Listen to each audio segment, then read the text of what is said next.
Hey everybody and welcome for episode 200 of the Dollar Shave Club. We've finally made it. Me and Rob. 200 episodes.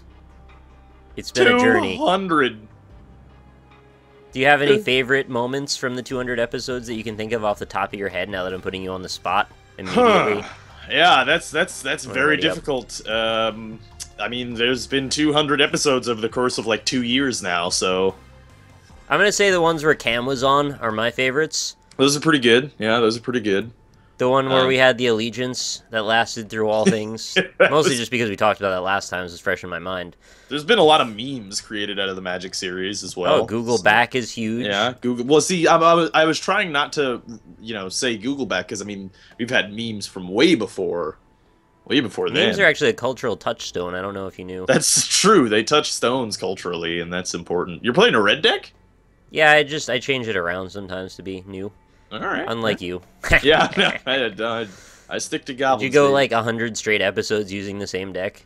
Mm-hmm. Yeah, something like that, yeah. I think 2014 or 2015 rather was the longest of any of them that we played. Right? You know what? You might be right. I think we did like 50 because we came 50. in halfway through 2013. Yeah, and then we just went for the 2014, which was kind of short, and we just stuck with this one. Comparatively, yeah. Anyway, because the they were on their game. They released this one like in the proper cycle. The next one has been a little bit off. By proper cycle, I mean just fairly quickly. Yeah, but hey, Origins soon, so that's cool. Potentially, hopefully, I hope so. I'd be into it if it is good. I just hope it lets us make decks out of 4th edition like I always wanted. Yeah, it's not gonna happen. I just want a lot of goblins. Just give me a lot of goblins and I'll be happy. I'll have a new goblin deck every week with new goblins in it, doing new goblin things. Be good. I mean, Origins is just another paper set, right? That's the whole point. So it's just going to be whatever's in that set. I want a white-red goblin deck. I mean, I have a white-red deck right here. Yeah, but I want a white-red goblin deck. That's what I want. Because that's what I used to roll back in the day. Is I used to do a white-red goblin deck. You play by their rules. Yeah, basically. Oh, what are you doing here? You shocked me! That's shocking. Had enough of your shit. It's time to shock you into submission. That's very shocking of you to do that. Don't shock the monkey. The monkey doesn't want to be shocked. He wants to be shacked. Like put in a shack. The monkey shack? Yeah, monkeys love shacks. Is it the love shack? I mean, it's a love shack, baby love shack, so, there is that going on. I love Shack. Seems like a nice guy. Me too. He's a cool dude, what can I say? You think he's ever been in a shack and he's like, man, I'm shacking a shack right now? Probably, yeah, I'm sure all the time. He could shack up with a lady inside of a shack, so he'd be shacking up with a lady in a shack? You could do that, yeah. Or he could just Google back, whatever. He could Google back, yeah. There's another aspect of his life that, we haven't really considered towards, Shaq's life shack. He lives in a life shack. Did you know that? Shack, baby, life shack. We already kind of hit that joke, so it just kind of went back around, glanced it a little bit. We Google back to it, so that's the important thing. Dick butts. My cards suck ass. Good. Exactly what I want to hear. Yeah. Oh, you got a rock slider. Yep. My chat has just rated us just now. Apparently, yeah. He elements the owls. He elements the owls. Yeah. I thought you were saying he's lamenting the owls, but no.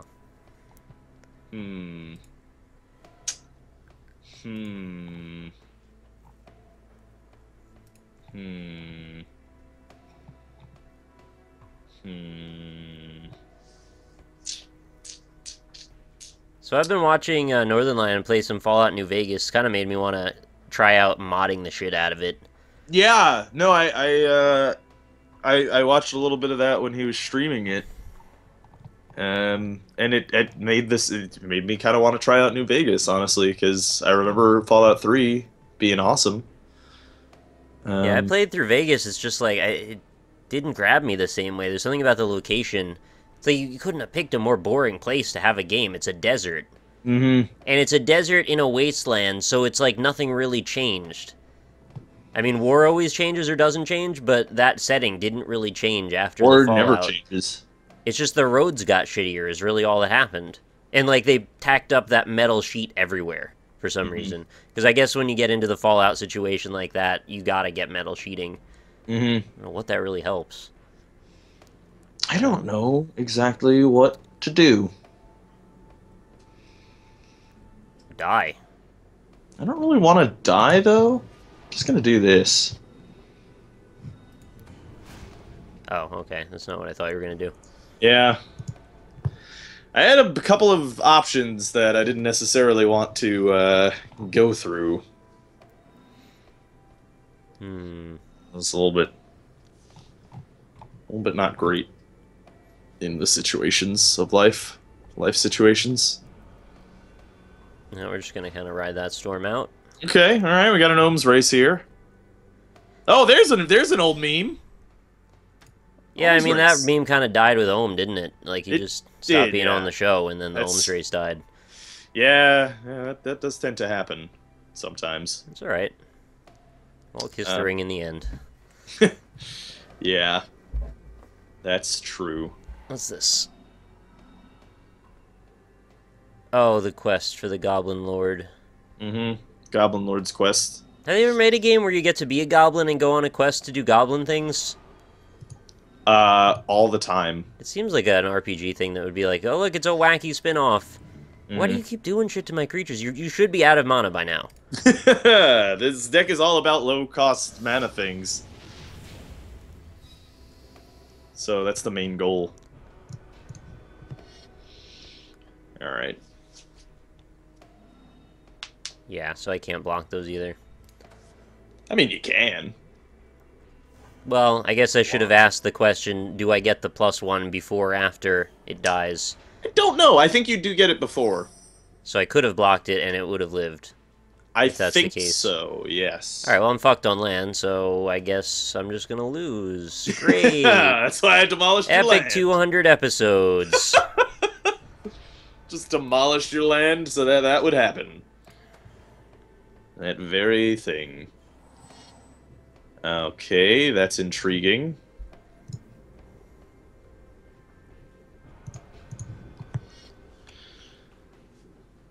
Alright.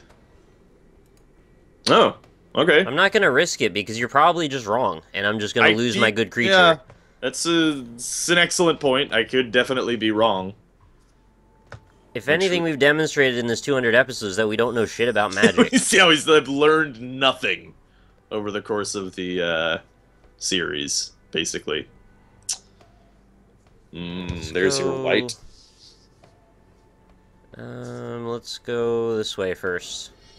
Senor Whitey. Oh, lone missionary, gain 4 life. Disaster.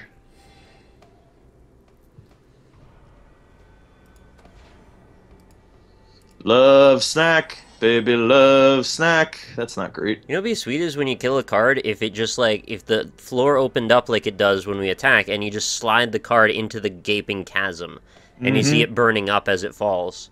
The gaping chasm of my love. I guess that would be if the card gets like exiled or something, can't come back from very easily.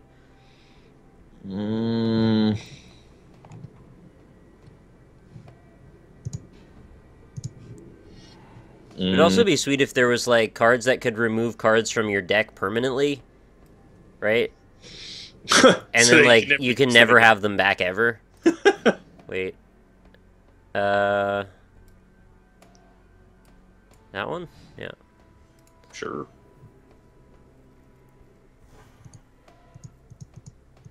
There's a lot of clicking going on. All right. Yeah, I I'll take was clicking the continue button. Where'd you get 4? Oh, because the 2 cards died. Yeah. Oh no. I forgot about that aspect of it. Oh fucking hell! Come on, give me some shit. I want to land right now, personally.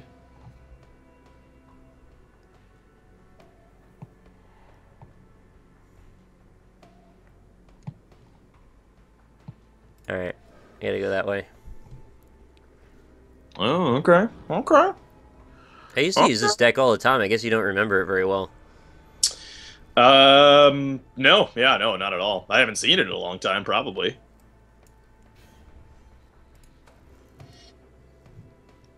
You've got about 4 decks in total. Starting to become a problem. The question I have is...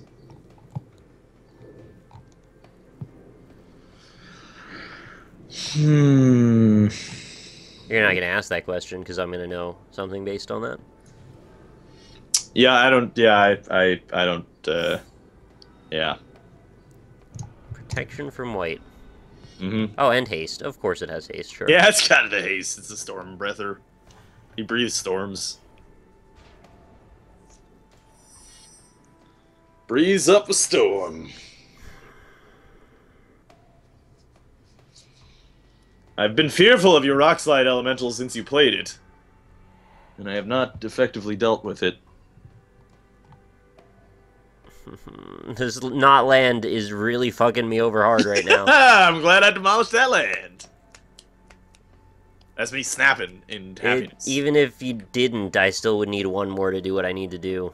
Ah, okay. So now you need 2 more. Yeah. That gives me at least 2 turns. Hopefully. So how many turns do I have? Exactly 2.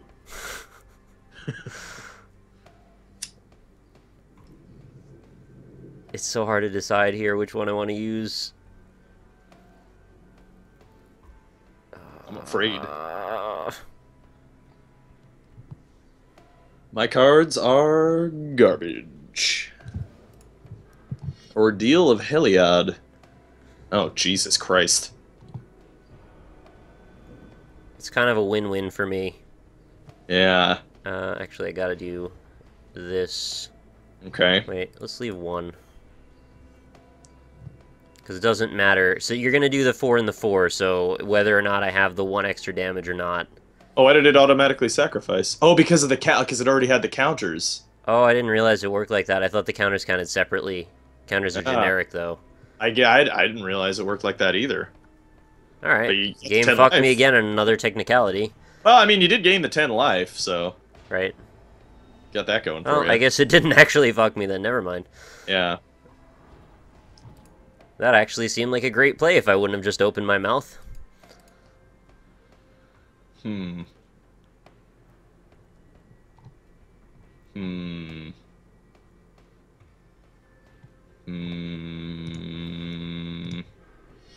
the thing you don't really think about is the interaction between multiple counter-creating cards.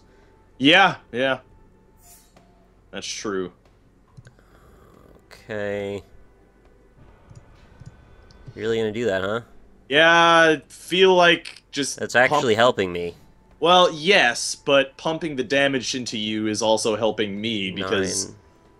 Hopefully it will slow down your killing potential on me. So what are you gonna do when I go all in with a 7/7 on you? Well, you're gonna block it. Yeah, that's essentially the plan, the strategy. Alright, so this was a pretty obvious win for you. Now it's kind of evening out a little bit. Yeah, no, it's pretty even now. I mean, I think you have the... If there was like some sort of a power bar that split between us, it's favoring you now. Maybe. I think so. Oh, god damn it. I need something really good right now. Such good damage potential, I just need a little more stuff. Yeah.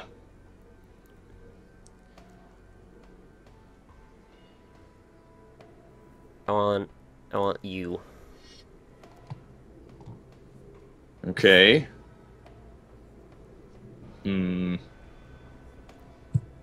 then we're gonna go and hit you with this.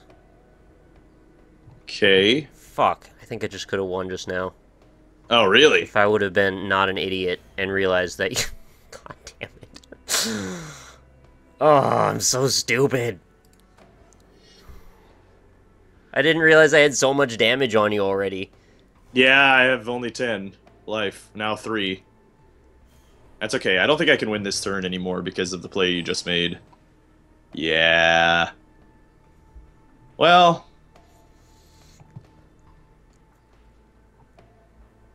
Hmm.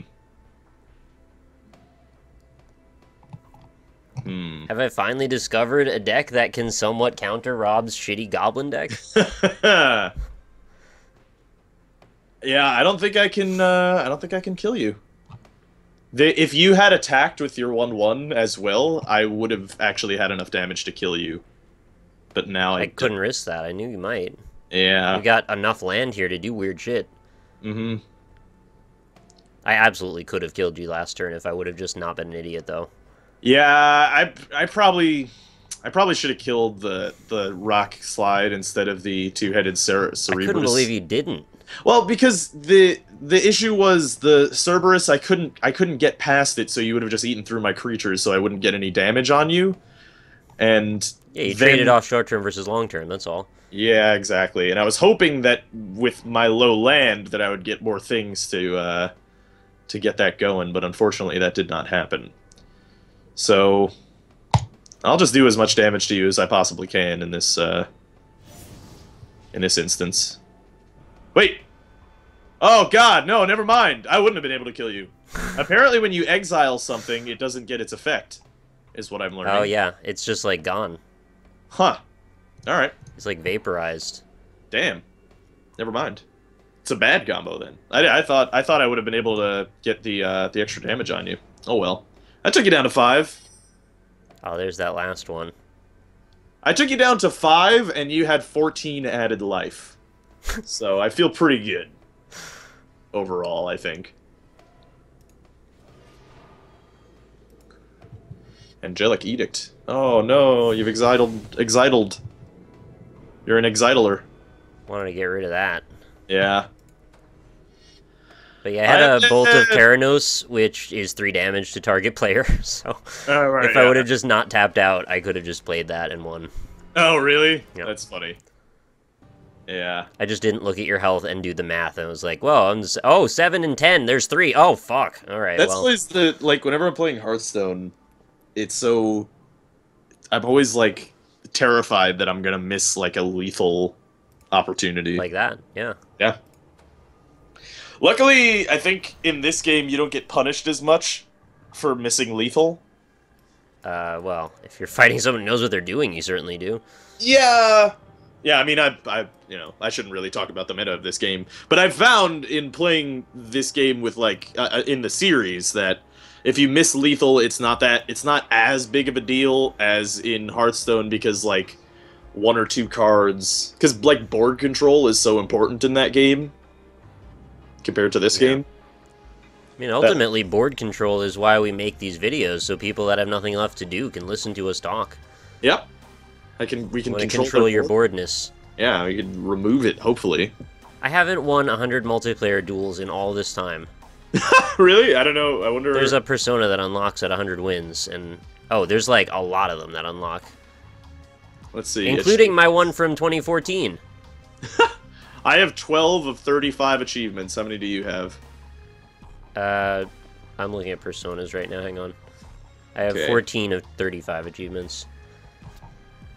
Oh, you have 14. I only have 12. I have 777 out of 1,235 cards unlocked. All right. Actually, a little surprised there's that many cards. And I have 1 title out of 10. I have Death from Above. Deal 20 damage to a single opponent in a single duel using creatures with flying. So I'm going to bet that I did 20 damage with creatures with flying against Austin's, like, infinite life deck. Right. Apparently I gained 20 life in a single duel. Cast the same spell 5 times in a single duel. Yeah, just cast through most of your deck, then recycle it all and do it again. Yeah, I guess. Sacrifice a creature you don't own. I bet Austin has like 100% completion in this game. That motherfucker. It's alright, soon he'll see. We'll just be playing Rocket League. He won't have any idea what hit him. Exactly, we're gonna make, you know, Rocket League The Gathering. They should make a Rocket League card game. I'll play it. And a MOBA, of course. Yeah. I'm trying to shoehorn that in from the beginning. I thought you were gonna say Anima. Yeah, you know, a MOBA, an Anima MOBA. That would be a great MOBA idea, honestly. The creeps slowly work their way up your ass, and you gotta flush them out. Man, I think they've stopped now. I think they're done making actual MOBAs, and now they're just doing. I think the turnover rate, like the learning, has Reached gone peak up saturation. in the games industry because I remember with MMOs. I mean, they've been doing that shit for years. I mean, I think the most recent example of like, you know, hey, we're gonna make an MMO, let's make it just World of Warcraft was Old Republic, and that was only what like 3 years ago. So, but with MOBAs, I think they're done making straight up traditional MOBAs. Now they're trying to make MOBA infused gameplay in other game types. Well, they're doing the crossover because they're like, hey, the MOBA market's saturated enough, we've got to hit the TF2 market and the Dota market at the same time. Right, Hence yeah. Battle Cry. The game we talk about the most, that we respect the least, and have no idea what we're talking about. Well, no, there's a couple that actually look pretty cool. Have like these MOBA infused game modes. Like there's you know, Blizzard's Overwatch. That does seem pretty fun. There's Gigantic, which is coming out. That looks pretty fun. But have you noticed these are all going to hit around the same time? Yeah. So it's going to be completely from nothing to 100, and we're going to not want any of it. The question is, though, like, in that space of, like, MOBA-infused gameplay, is there going to be a one king of it all? Because I actually don't think there is. No, because the thing they're is, all going to be kind of a mess. I think all of them are going to be fun, and they're going to be played for a while, but I don't think any of them have any kind of esports potential. Maybe Gigantic does. I mean, from what I've seen of that game, there is some depth to its mechanics. So, I mean, I'm certain every single one of them is going to try to be an esport, at least. Especially Overwatch. They're going to have, like, you know, the Overwatch finals at BlizzCon, I'm sure. But, I think it's like your DAO. Like, if you chase your DAO, you're not going to attain the potential of reaching it. You need to just let this stuff occur organically, right? If you come in with the mindset of, we're going to be an esports winning MOBA game, and we're going to be on all the major circuits, and people are going to play tournaments about us, we're going to have huge prize pools, everybody's going to be so hyped. Hearing that is all, like, too much for people. You need to just sort of work your way up. Yeah. Well, or you can be Dota 2 and just make a game from the ground up designed to be an esport.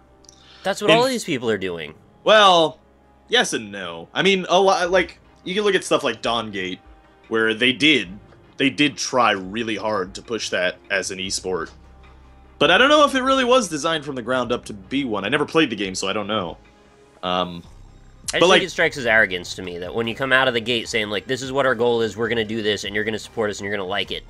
Like, no, let us decide what we're going to play and what we're going to like enough to, you know, see if the strategy goes that deep that we care. Yeah. Yeah, well, you know, it's...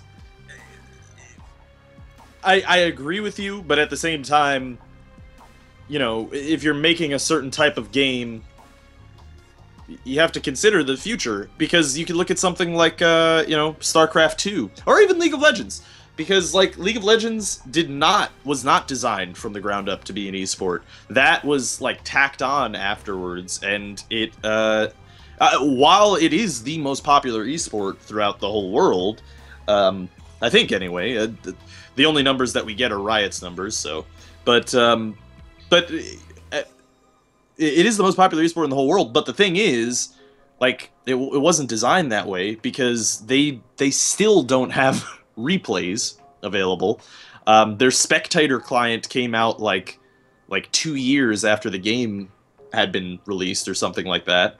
So I mean, they didn't, and it's hurting them now. It honestly is, like them not having replays and stuff. I check the League of Legends subreddit sometimes, and people are pretty upset about the fact that they don't have, you know, a replay system and stuff like that. And you can even look at something like StarCraft 2. I mean, they tried a little bit to be designed from the ground up to be an esport, and you know what, they did a good job with what they knew at the time, because they pretty much added in all the features that commentators did with Brood War, like all the overlays that commentators added on top of Brood War so that the viewing experience was better, and they added all that shit, but they didn't support it as much as they should have. Well, my point is that there's a line in the sand that got drawn at the point where we realized esports is going to be a multi-million-dollar industry, and most of the ones you're citing, StarCraft 2 and League of Legends, they started to get off the ground before that line was drawn, in my opinion.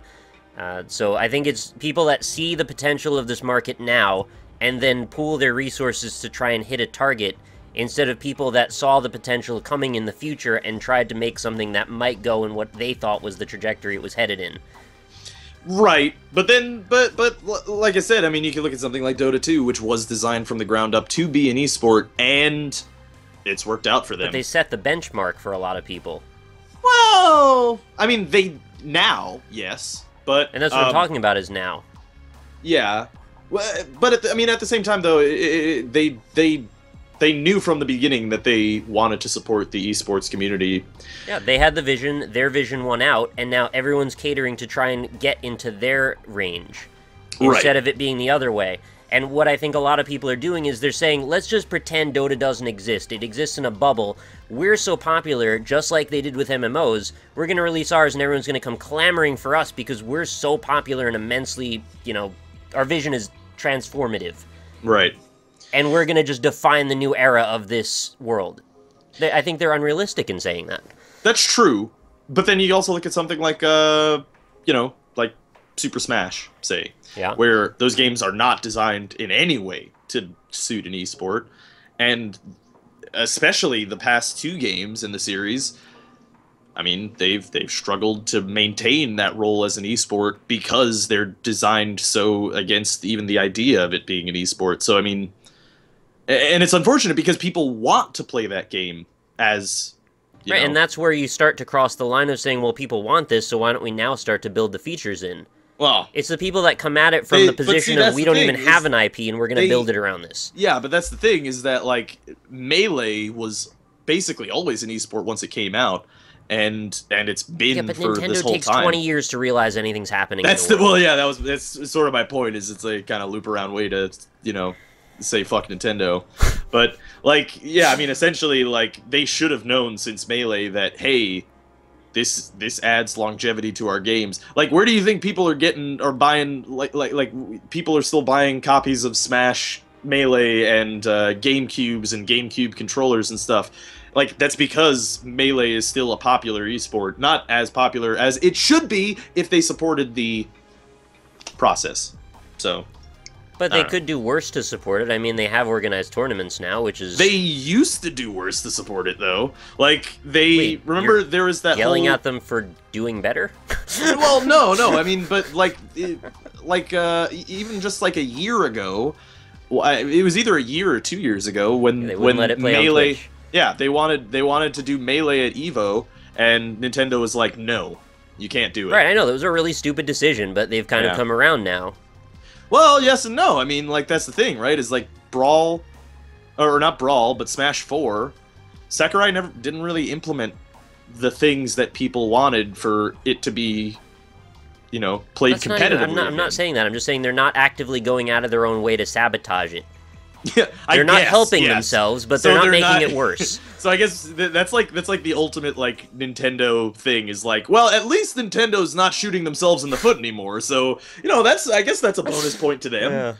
Yeah. Well, in their case, it actually is that. Yeah, but it is actually. But yeah, no, I mean they're not actively sabotaging themselves, so at least they're not doing that. So maybe in the future we'll have an esports baby steps. Yeah, I guess so. The impossible is possible now. The Xbox One can have backward compatibility. Team Ico made a video game. Final Fantasy VII is being remade. And the world is turned topsy-turvy now, so Nintendo might be the best thing ever to come out, even despite their awful E3.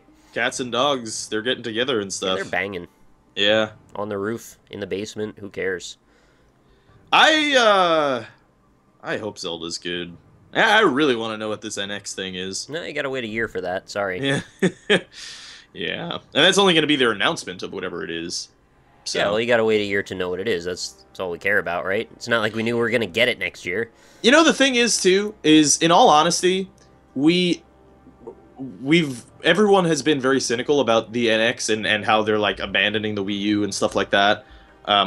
But if you look at the I think we have a little bit of recent memory is the only memory syndrome. I'm not great at coining terms, but like the last generation of consoles was 10 years. That is like by far the longest console cycle that we've had over the history of video games, right? So everybody's sort of expecting the console cycle to be that long. Ryan gave me the same argument. Well, in reality, every generation before that was only like 5 years, and the Wii U is like 3 years old now. So if they announce it next year, that's 4 years, and it comes out the year next after that, that's 5 years. I mean, that's pretty much in line with the rest of history.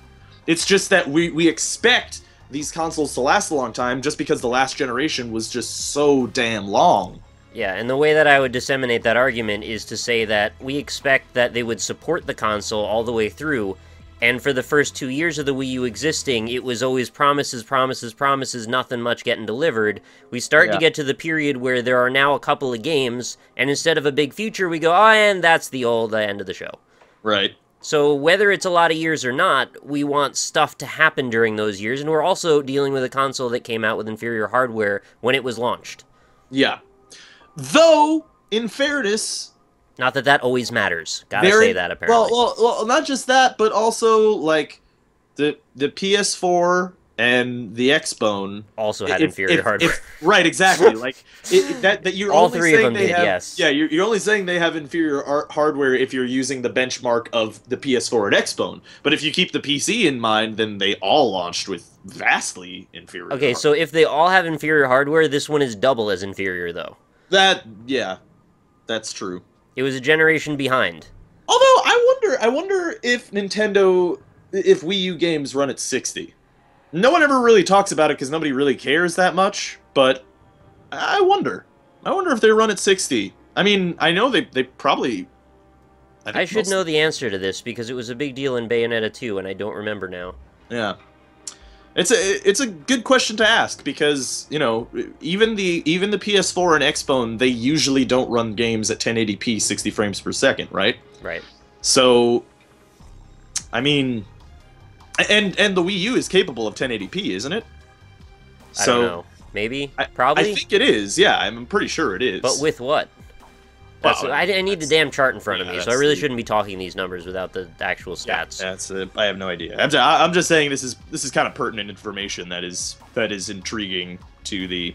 I think we get into just the potential of things, and we go, hey, look what these guys can do. Why can't you do that? It's like, right. Oh, well, they don't want to do that. Why don't they want to do that? And then we start going down this rabbit hole of their intentions. Nintendo for a long time has not been about, actually pretty much their entire history have not been about third-party support. And they're better with it now than well, they hit an all-time high with it on the Wii, right? Well, yes. And then they completely reversed it for the Wii U. Well, see, yes and no, though, right? Because even though they had some third-party support... I'm aware it was 90% shovelware. I'm just saying they did have it. That's the thing. It was at the front end of the console's life cycle, they did have some stuff that was like the third parties that people care about, like games made by EA, Activision, Ubisoft, things like that. The bar so low. It's like if you just release a new Pixar movie, you only have to invest like $200,000 to create some shovelware piece of shit game where you waggle the controller and the character jumps up and down. Yeah. Fucking awesome. There's free marketing potential there. Yeah. It's, you know. But I don't know if that's really what you would say is really third-party support. It's like, hey, we developed a platform for you to shill your shit on us, right? Yeah. Cheap marketing. Yeah. Yeah. Do people care about that? Maybe not. I don't know. I just know we had a lot of kids and a lot of parents coming into GameStop going, I don't care what this game is, it's $7.99, I want it. Right. I mean, hey, you know, think about this too. If the NX is a new console, and I'm right, and like they're like, well, you know what? Let's go back to the old format where console cycles were like 6 years or something, right? Fuck longevity and all that.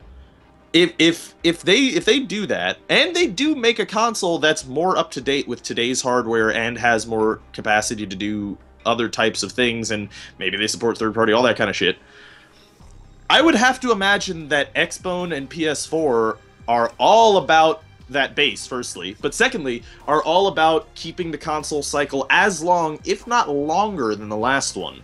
Because they would much prefer to keep the if they had their way, they'd have that console going for like 100 years, right? Because then they don't have to incur the hardware costs as much as the initial capital is needed for the R&D and then the production and then the sales for the first like 3 years of losses. But also new hardware is like a massive boost in their presence in media. That's what I'm saying. Like, take that part away. Like, just if they could get away with it where people didn't care about like new graphics and new technology and they could stick with that, they would do that, right? Because it would just be, because you wouldn't incur any of those. That's just an impossible theoretical. So why even entertain it? But what I'm saying is, if Nintendo is on the 6-year or 5-year console cycle again, right, and PS4 and Xbone they want to keep it as long as possible, and they would love to stay for as long as the last generation, if not longer, then maybe Nintendo comes out on top with a new console that temporarily until they get stomped again by the next one being on top of them. Well, but see, that's the thing. By that time, if PS4 and Xbone are content with having like a 10-year life cycle for their console, like I said, if not longer, then by the time those consoles are at the end of their life cycle, Nintendo's NX will have been going strong for like 5 years, and they'll probably be ready to make a new console again anyway. I think the big element to that, the big variable that's missing, is how well can these run virtual reality? Right. And if it turns out that it just can't support at a reasonable frame rate, and it starts making people motion sick because it's missing frames, that's going to be a reason for them to really up their game and try to move on to something next. If they even want to. It depends on whether or not... Like, we still aren't sure if the VR thing is going to be, like, 3D in movies, or it is going to be a legitimately new way to play video games. You know what I mean? Well, like, I have seen that Microsoft's dipped into the idea of just having you sit in a movie theater while you play Forza, so... Right, yeah. So, I mean, yeah, there's... I actually read an article of an interview with Iwata, Satoru Iwata, and he was very cynical about VR. So Nintendo... Didn't he also shit on people being so upset at them? Kinda, yeah. I thought there was like an interview where he was like, man, I'm really sick of people giving us a hard time. We just want to do what we want to do. Sorry, go ahead. Yes, he felt like, hey, he said something along the lines of like, we tried what the fans want of like supporting third party and it didn't work, so now we're just gonna keep doing what Nintendo does. And it's like, I don't think you ever really did that, Nintendo, but alright. Sure. And then they also kind of shit on VR.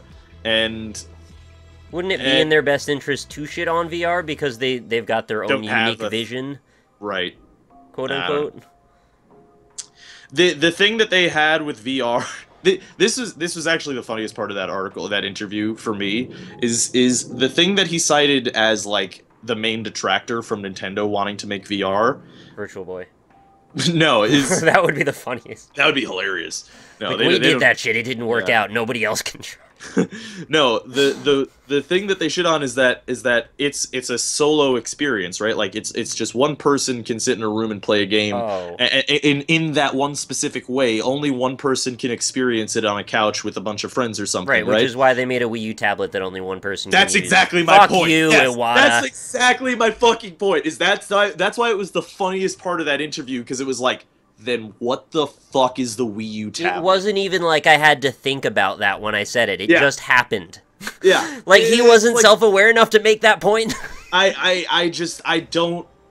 That was just like, man, you are in another world, another universe, for some reason. Nintendo universe. A Miiverse, in fact.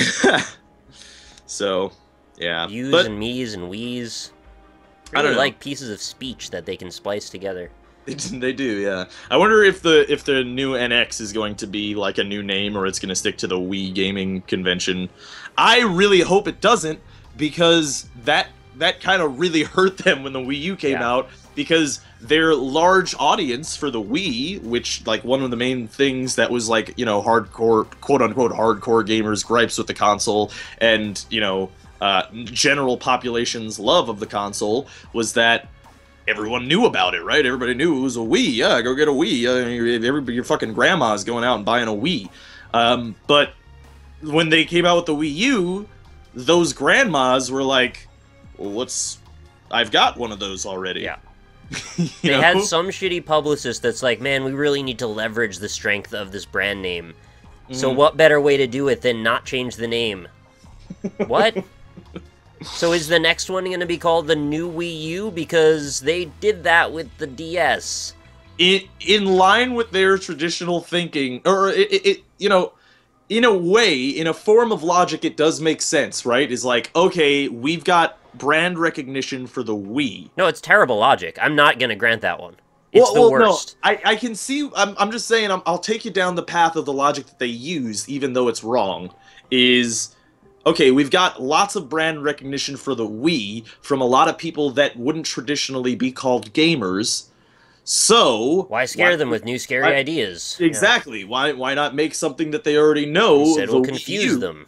And instead, that's exactly what happened. Yes, they just got confused, and they were like, well, what the fuck is that? Why do I need that? Which shows an immense, inability to recognize their audience if they know that they're people who aren't traditional gamers, and yet also they expect them to take this extra step. Yeah. And then on top of that, you know, you have to consider that the demographics that they reached into for the Wii's audience, the ones that weren't traditional gamers, that aren't educated gamers, and I don't mean that they're uneducated people, I mean that they're not in line with the industry standards. They don't know what's going on. They're not paying attention to the gaming world. You know, that's what I mean. Like not educated gamers there. It's not loaded. We're not saying that you're a bad person if you're not into that. It's up to whatever you do in your life. That's all. Yeah. Well, and we're talking about people who probably wouldn't seek out Let's Plays on YouTube anyway, right? Yeah. So I mean. Well, I don't know who those reach at this point, really. Yeah, you could be right. Who knows? Maybe we're doing a Nintendo thing and we're fucking people over. Yeah, but anyway, with those types of people, they probably think of like a Wii because it was very much like a toy in a lot of ways. They probably think of something like a Wii as like a DVD player or a television where you're not going to replace it unless it breaks. There's no reason to replace it, right? So, like, what's the purpose of replacing it until it's broken? It's like that game of Monopoly you got on the shelf. Like, why would you ever get another one? Yeah, you don't need another one. You can derive your entertainment. Kids swallowed all the freaking pieces. Exactly. It needs to break before you get a new one. So there's not really... So, like, the demographic they hit weren't necessarily, like, loyal customers. You know what I mean? Like, they're not just going to follow around Nintendo. They're just gonna buy whatever Wii games that they seem look cool when they walk into the store. Well, but I think there's a large crossover with people that are enamored with the idea of Mario, just as like the symbolism, of like how Mickey Mouse represents Disney, Mario represents Nintendo, and I don't think they take it much further than that. It's so weird trying to analyze this from the outside. I mean, like, I can't put myself in the position of someone who doesn't know about the industry. Yeah. I don't mean that to sound elitist, but, like, I can't not now. Right. Well, because, you spend your whole time in it. It's all we do. Yeah. So, yeah, no, it's hard to take a step back and look at it, or try to look at it objectively. But... Well, that's why it's fun to make these videos, because people chime in with their own perspectives, and we can kind of crowdsource those opinions. And even in this case, like, say I'm right about how the NX is going, and they're like, all right, let's just go back to the old format where console cycles aren't 10 years long. We have all been, everyone who's, like, criticized the idea of a new console as, like, abandoning the Wii U, if that is their strategy with the NX, then we've kind of been in our own, like, echo chamber bubble of just accepting that the last console cycle, when the sample size is literally, like, out of the sample size of, how many consoles have there been? Not counting the hilarious failures in the 80s. Like, there's been at least, like, what, 30, 40 consoles now? Over the course of... individual, or you mean cycles? No, I mean individual consoles themselves. I don't know, probably between 20 and 40. Yeah, not side projects, I mean, like, the main groupings. Yeah. And out of all of those, only 3 of them had a 10-year-long cycle. So... Right, but that's not... It's a small bringing sample in the element of how technology works. Well, yeah, that's true. It literally is exponential from one generation to the next. It's doubling. Yeah. Well, that's the question too, right? Is that can the hardware maintain it like it did for the last decade? Who knows? I think there is a threshold with which the point of doubling the visual fidelity no longer matters. And I think we've gotten very close to it, but I don't think we're still there quite yet. Well, here's what I see. Maybe we'll always say that. I don't know.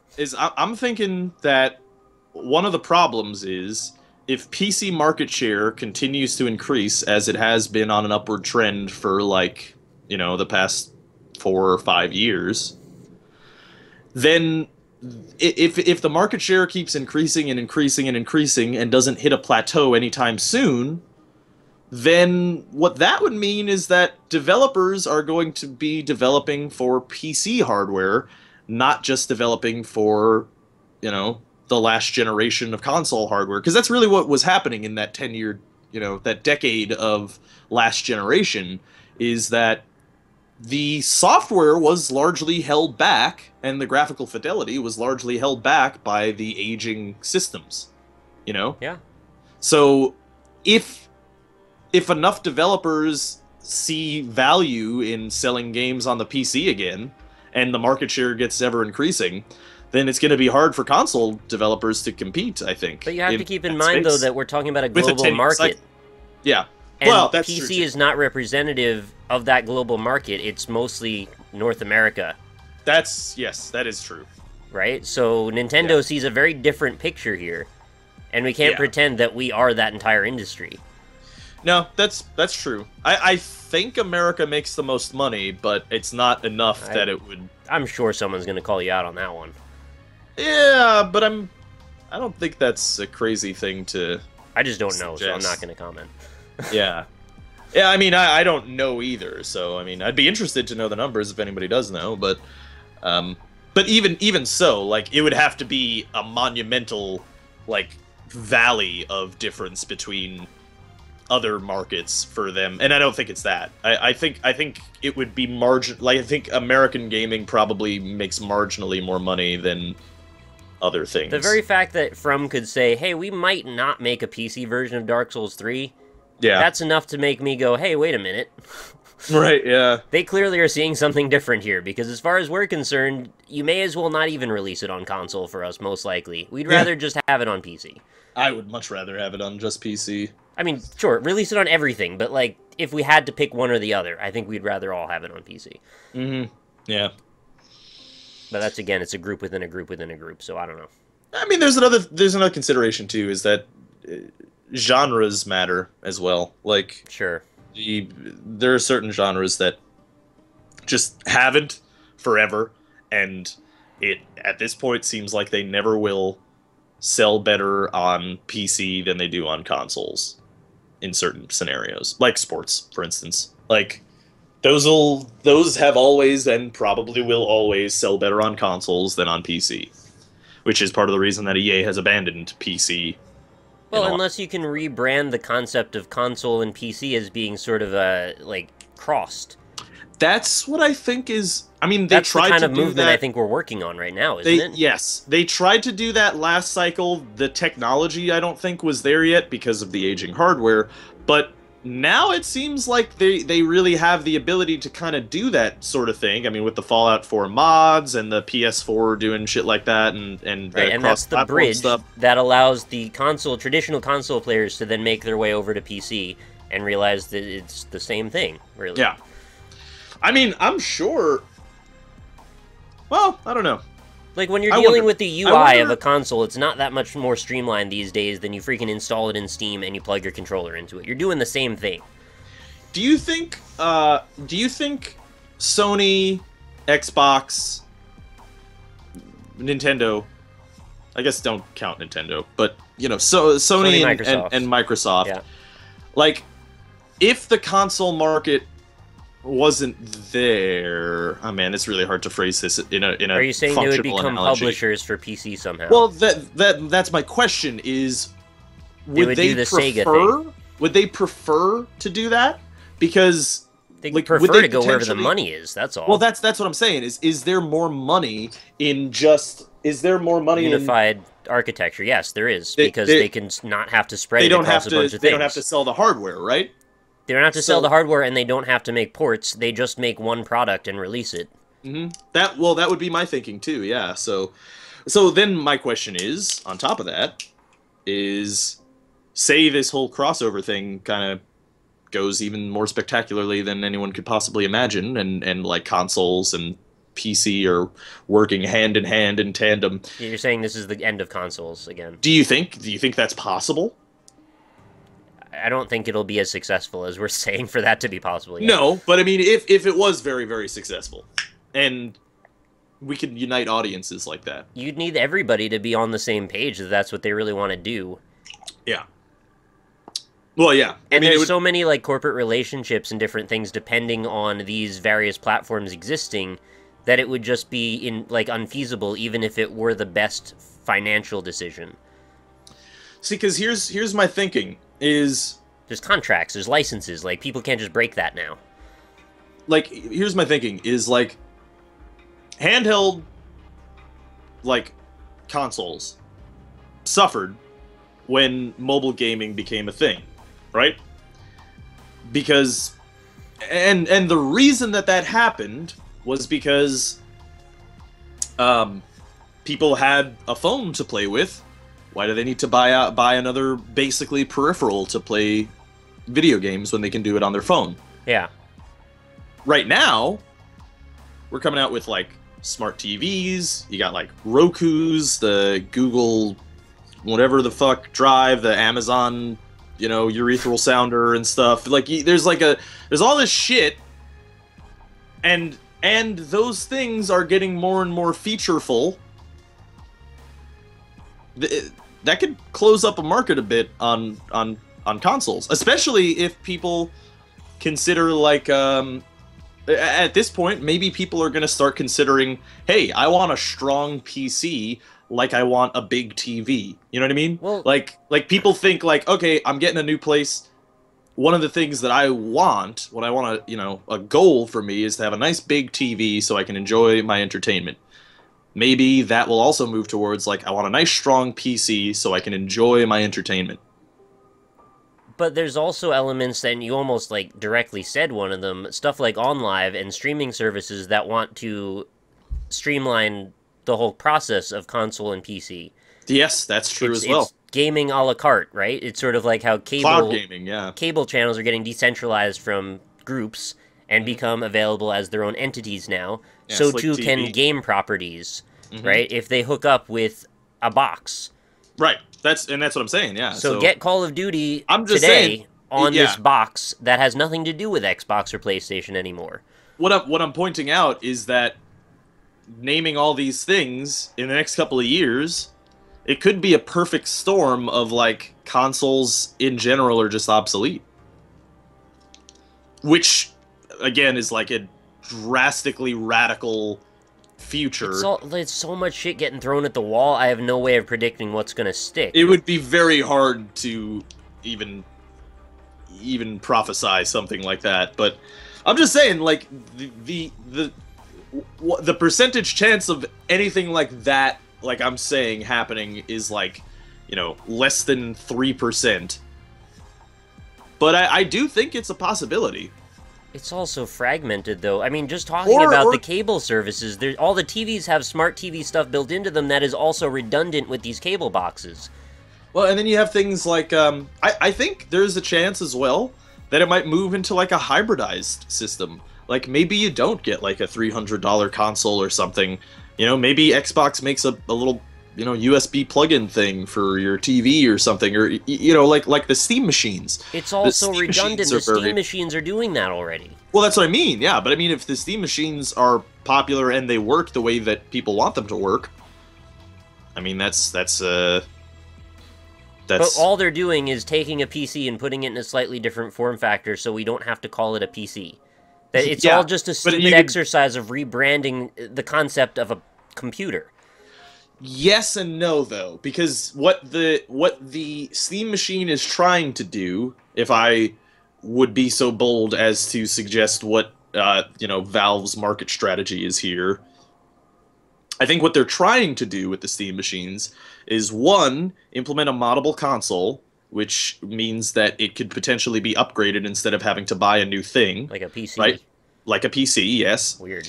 And it gives you, the second thing is you get the PC library of games, which is ginormous. And don't even talk about backwards compatibility, because just go to GOG.com, you can play any game that came out in like fucking 1995. So, I mean, the library of PC, well, yes, but and there might be a lot of bugs. Even so, the library of PC games is a fucking ocean compared to everything else. And then what you do, like, with that is you hybridize it with a console, so people don't have to feel like they're a nerd or they're buying like a way ridiculously overpriced computer to play this huge library of games. So you're hybridizing, you're putting console and PC together by having the PC library and the console's entertainment value, I think, because that's sort of the thing about consoles, right? Is the one thing that I've heard from console players, people who just stay solely to consoles, is like, I like playing games on my couch. And hey, I totally respect that, and I totally understand that.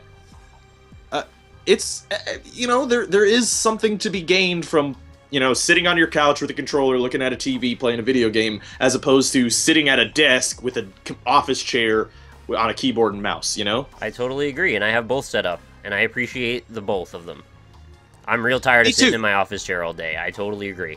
And at the same time, like, I have that set up as well because I enjoy it sometimes to just not be in an office chair and just sit on a couch and relax with a video game. But doing that with PCs right now is a little bit more complicated of a process than something as potentially simple as a Steam machine could be. Well, they have the Steam Link thing, right? That's the thing that's going to allow you to send, I presume, a wireless signal to your TV. Yes, yeah. Essentially, yeah. I don't know why you'd want a wireless signal. If you can just hook it up with a long HDMI cable, you should probably just do that, but... I would prefer that too, but not everybody can drill a hole. Well, that's the thing, is that people are very afraid of wires. And as a general rule, people really are... Like, and I'm talking about this just from, small anecdotal evidence of my family. Like, if it's not the console thing where it's like, all right, I know I need power, and I know I need to plug in the 3 colored things into the 3 colored holes, easy, I set it up, I'm there. They don't want to fuck around with a PC that has, like, all right, well, how many displays does this graphics card support? There's an HDMI cable, and there's a slightly unmarked HDMI mini, I think, so I would need, like, a splitter or an HDMI. Like, nobody wants to deal with that shit. I don't even want to deal with that shit. But I'm willing to deal with that shit for the comfort and form factor. But if you make that simpler on people, and potentially you can do that with a Steam machine, I'm just saying, that's I think what Valve is trying to do with it. I think if you could just get Microsoft to get on board and say when you change your damn display that it could send the audio to that display automatically, that's like 90% of the frustration for me. Yeah, that's so annoying. You got to change your input-outputs with the audio every time, and then when you unplug it, you got to put your headphone back in and then retoggle the audio on. It's like, come on. Yeah, I've had some of those issues. I'm sure there's bat files you can execute that do it automatically, or you could make one, but like that's the level where I draw the line. I'm not going to start programming macros so I can change my displays properly. Yeah, I actually have a thing. I've got a program called Monitor Switcher so that it is easy to do. Like, all I did is set up... All you do on that program is you set up, like, a profile, which takes, why like, can't Windows just have that? I totally agree. They're another company that's, like, in the past on features that people want, I think. They're like, man, we really want to revitalize this whole touchscreen idea. Yeah, like, hey, we want to compete with Apple that has less market share than us. I mean, like, guys, just do your own thing, please. But, whatever. Why do you think Nintendo is going to go in a new direction, though, when all they've been doing is digging themselves deeper into the hole of amiibos? Well, I don't think they're going away from something like amiibos. That makes them a lot of money. And like I've said many times before, it hits that perfect central Venn diagram of things, of like people who like toys and figurines and collectors. No, I just mean with this console, though. You're saying it's going to go back to like the GameCube. No, I'm not necessarily saying that, but I am saying that maybe they're going to focus on hardware a little bit more. Um, Why? and, huh? Why? Well, I mean, if you make a new console, like if you look even from Wii to Wii U, the upgrade is pretty substantial. Uh-huh. Granted, there's like a decade of time in between those, but still, I feel like they would probably focus a little bit harder on hardware, and maybe they don't. Maybe they don't triple down on motion controls with the new console. I'm betting you're right. I bet the X in NX stands for cross. I bet it's Nintendo Cross, and it's going to allow you to do the PlayStation TV with your DS. Yeah, it could be that. It'd be, yeah. And then they'll just double down on everything being about the DS, and maybe we'll just kind of mitigate the hardware at all, like the console at all. Yeah, I mean, it's a possibility. I don't know. It'll just kind of like fade in that away. same interview with Iwata, something he clarified about Nintendo's like branching into mobile gaming is he said that their games are not going to be free to play necessarily. They're going to be free to start. That was the wording that he used. So they start as a demo, and then you reach a point, and it's $3.99 or $7.99. Well, Nintendo, it'll be maybe $44.99. we have no idea. Yeah, right. Sorry, we have no idea what they're gonna do, but that could potentially mean microtransactions. That can mean DLC. It could mean paywalls. But it could mean none of that. I don't know. Who knows? But that he said pay to or free to start. That's just the only thing that he said. It's very cryptic. It's like Nintendo, you know. that seems like a really dangerous ground for Nintendo to get into, where they have this really staunch activist, like, they're set in their ways as far as pricing goes, and Right. they have no idea how digital realm works. They don't really want to outprice people. They're just like, well, we're Nintendo. We can do that because we're Nintendo. So Right. they'll get into this mindset where they'll start out with this free-to-play thing. They'll realize, hey, let's make it $60. Who cares? They'll pay it, right? And then they'll also just start throwing on add-ons and DLC and, you know, in-app purchases, and I really don't like that idea. Yeah, but it's all speculation right now. We don't know. I mean, maybe it'll be a really nice pricing method. I think overall they've been pretty good about their DLC and on the Wii U. I mean, they never really did DLC that much for the Wii, but on the stuff that they've done with Wii U, it's been pretty good for the consumer. Well, I their think. DLC is the amiibos, really. Well, that, but I mean, there's also like they release like track packs for Mario Kart 8. They release new characters for Smash, you know, and for the most part, they're like reasonably priced, and also they give you a good amount of content. They work very similar to like what one would consider an expansion, rather than the DLC of like, you know, dress up your Barbie. You know what I mean? They just have the same mentality as Activision with the Call of Duty games, where they never get cheaper ever because they're so confident in their IPs. Yes. Which is a very bad pairing with something like mobile. Yeah, no, I A agree. market that flies by like incredibly fast. Well, you know, I think something that they would probably be looking at is how well is Squeenix doing on that front, right? Because Squeenix is doing the same thing on mobile, right? They're releasing their old games for like, you know, About AAA prices. 7 times more than mostly everything else on the App Store. Yeah. And that is in Japan, so that's the primary thing Nintendo would be concerned with. So they're probably looking very closely at what Squeenix is doing and seeing if that is working for them, and that would probably influence what their strategy is on pricing.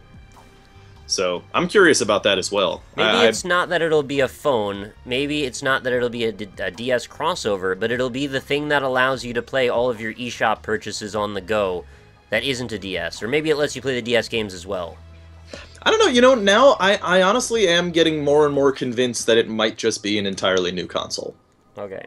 I really am.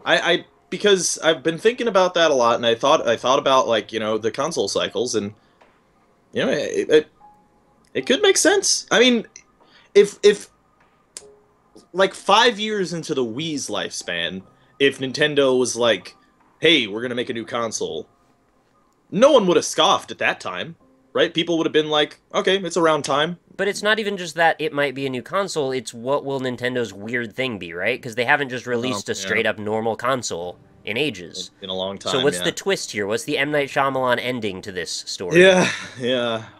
And that's the one thing, I've associated Nintendo and M. Night Shyamalan pretty directly lately. Their endings are always pretty weird. I would be very hopeful that they decide to go bare bones, like, We're making a gaming console for gamers, but I don't know. Maybe they will try to hit like what the Wii did. Maybe they're gonna try to recoup that glory like they did with the Wii, and they think of like the Wii U as like, all right, we made some mistakes with the Wii. We didn't hit the same audience as we did with the Wii. Let's do it again, but right this time in their minds of how to hit those demographics again. I hope that's not what they're thinking. I hope what they're thinking is the people who have been with us for years, and the reason that we have brand loyalty at all is because we're Nintendo and we've made, beyond anything else, forget the hardware, forget the innovations in peripherals, we have made good games for a long time, and that's what we need to focus on. I hope that's what they're thinking. I really do. Nintendo NX, the console where you buy pins and put them on your body, and the pins are the buttons and you are the controller, so you have to tap all over your body to control the game. Well, one thing we do know is it won't be supporting VR, since Iwata seems very negative about the idea of VR, so... They'll have their own eventually if it catches on. Well, yeah, maybe in like 15 years. Yeah, 25 years, roughly. Yeah, when they're like, oh, okay, right. I remember 10 years ago when VR was first coming out and people got really excited about it and played it a lot. Yeah, that seems right for Nintendo now. Like, that's their... Yeah. Keep it going, just like Microsoft wants that touchscreen thing to really work out. I really hope Windows 10 is good, because Windows 8, man, that was a monumental... It's been the decade of ride the line of whatever corporate decides is the popular idea, and then just be upset until they decide it's not a good idea. Right, yeah. Oh, man, I hope good things... I really want to get back to fiercely defending Nintendo. I hope I get to do... That's a bad idea. You should not fiercely defend anything. Well, yeah. I mean, I fiercely defend Valve a lot of the time. So, I got that. I'm pretty sure we talked a lot of shit about Valve over the years. Maybe my definition of fiercely defend is different from a tradition. Yeah, I think we want to just stay away from the blindly defending thing. Yes, I don't want to blindly defend anything, but I would love to get back to the days of, like, my youth, where I was like, yo, a new Nintendo game is coming out, I need it in my body right now, and I don't have that anymore. Like you did with Star Fox. Yeah, For a minute. And well, before I saw it, I think, where it was like, I still need a new Star Fox game. I do. I really want that. I want to get back to that Star Fox 64 experience, which is still fun to play, by the way. Honestly, like, I think Star Fox is one of those games, too, with me, where Star Fox 64, like Link to the Past, Ocarina of Time, I think I beat those games maybe once a year. And I think Star Fox is like that too, where I'll beat Star Fox 64 like once or twice a year. Yeah, I do that with Super Metroid. Good thing I do that. Oh. Yeah. Well, hey, you got something on the horizon. They got a new Metroid Prime game coming out, 2, in fact. So. Oh, that's fantastic news, Rob. Thanks for reminding me about that. Really excited. I'm glad I'm a big Zelda fanboy. That's all I gotta say, is because Nintendo knows that people want Zelda. Don't you think there's a point, though, where eventually, if you don't get a return on your idea of what you think is a good idea from this franchise, eventually you just go, hey, you know what? These franchises aren't so special that the mechanics that make them good can't be replicated by indie developers in ways that make them maybe more compelling than I originally understood. Yeah. And that's kind of where I landed after a while. Not that I still don't love Metroid and Zelda, it's just like, I think... what have you given me lately, so... I think that's the thing about Nintendo is with... most of their major franchises, and I really do mean most, not all, but most of their major franchises, or maybe even just half of them, they don't want to make a new game. They kind of got that, like, Edmund McMillen thing, where... We did it right the first time. Yeah, we're like, I did this thing, I don't want to make a sequel, I want to make...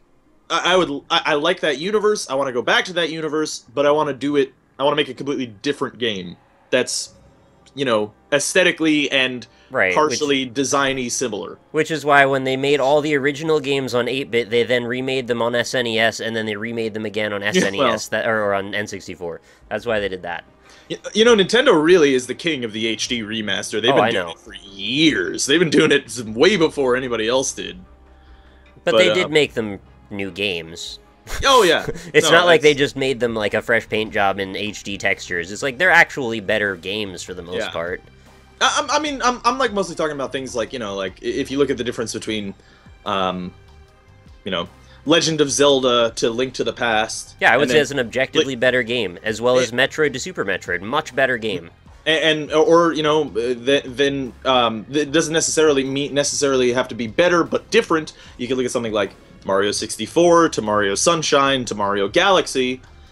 You know, those are all vastly different, although still in keeping with some fundamental mechanics, while also branching out and being not a sequel. You know, they could have made the same thing, but they didn't. Although, as of late, they have been going back to, like, we're going to make a sequel, basically, to all those old games that people grew up with. Like, with Donkey Kong Country Returns and... Right, because those are, again, the demographic that like the idea of the symbolism of Mario, and they just want to play a thing like what they remember Mario's supposed to be. Mm-hmm. Yeah. Yeah. I think there's something behind that analysis. I think that's kind of what's been their guiding focus, is not to cater to people who know a lot about stuff, it's the people that want the idea of a thing. Mm-hmm. Well... Vague statement I just made. I hope Zelda is good. That's what I hope. I really do.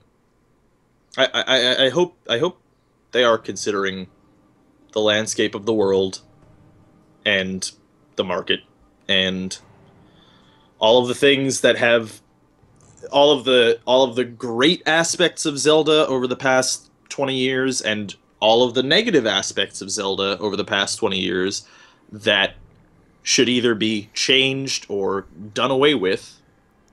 I hope they're considering all that stuff. I really do. I just think that they can't have gotten to where they are now, having made all these strange decisions without following that same path of whatever the guiding force was that led them down that road. So for them to just all of a sudden realize, wait a minute, we screwed up, Rob doesn't like this direction, they've got a whole other idea about why they're going down this road. Yeah. Games like Skyward Sword take a lot of hours to create. And they had a very specific idea they were going after with that ethos behind that game. And it wasn't to be a hardcore game for Zelda lovers. Yeah. Although they're saying all the right things about this new Zelda game. Because they've got to get you invested in the hype. That way you buy it blindly without questioning it. Well, my question is the execution. That's all I'm concerned about. I mean, they're saying some really interesting things. Like they're saying some things like, hey, you see this thing over in the distance? Well, you can go to that in this game. Or, you know, horses don't run into trees. So we've spent a lot of time working on Epona's AI, stuff like that. You know, as like horses don't jump off cliffs or they won't go walk into a dragon or something. Remember the Call of Duty technology that allowed the fish to get out of the way when you're swimming through it? That is not impressive anymore. Well, no, the horse AI is a little bit impressive just because not all games that feature horses spend any time dealing with that. I can look at a recent example of, like, say, Witcher 3, where the horse is super glitchy and weird, or even something like Skyrim, where the horse is fucking, like, just, like, as if the horse had never been in a world before, like it's just been born seconds ago, and, like, runs into a fight with a dragon for some reason. And then you compare that to something where you remember the horse and how good the horse was, Red Dead Redemption, where they spent a lot of their development time making sure that horse felt like a horse, like a living animal that you know, he's gonna run away when he hears a loud noise, or he's not gonna run into a tree or jump off a cliff even though the player wants him to. You know, you remember the horse from Red Dead Redemption, or the horses, because they were cool. It was a good mechanic and it felt right. Right. And then you remember the shitty horses for being shitty. And no, you just don't remember the shitty horses for the most part. And I think that's where the developers took it too. The horses are just a method of transport. They're not a central element to the gameplay, whereas in Zelda they are. And in Red Dead they are. They're, I mean, yeah, they're central to the gameplay, but, like, they don't matter. They're not a character. Right, but I mean, making more things into characters is something that adds to a fantasy element and immersive element of a lot of games. I mean, I'm not saying it's bad. I'm just saying it's expected from Zelda. it's hopefully expected. I mean, they never really fucked around with horse AI too much in the older Zelda games, so... The point being they named Epona Epona. Right? We're supposed to know that's a character that's going to show up again. Yeah, that's true as well. But, I mean, Zelda has always added a lot of character to their worlds as well. I would be really interested...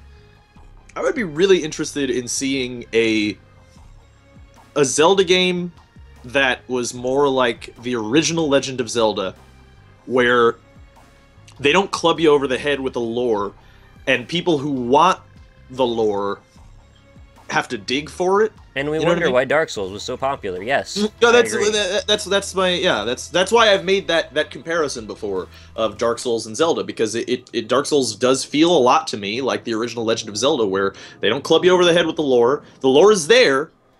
If you want to know it, go ahead and look. Yeah. But you don't have to sit through a 20-minute cutscene to find it out. Now, I mean, that said, I don't dislike a lot of lore either. Like, I mean, I love Ocarina of Time. That's one of, if not my favorite games of all time. And in that game, they spend a lot of time telling you the lore. I feel like Dark Souls is Harry Potter's last year at Hogwarts for Zelda.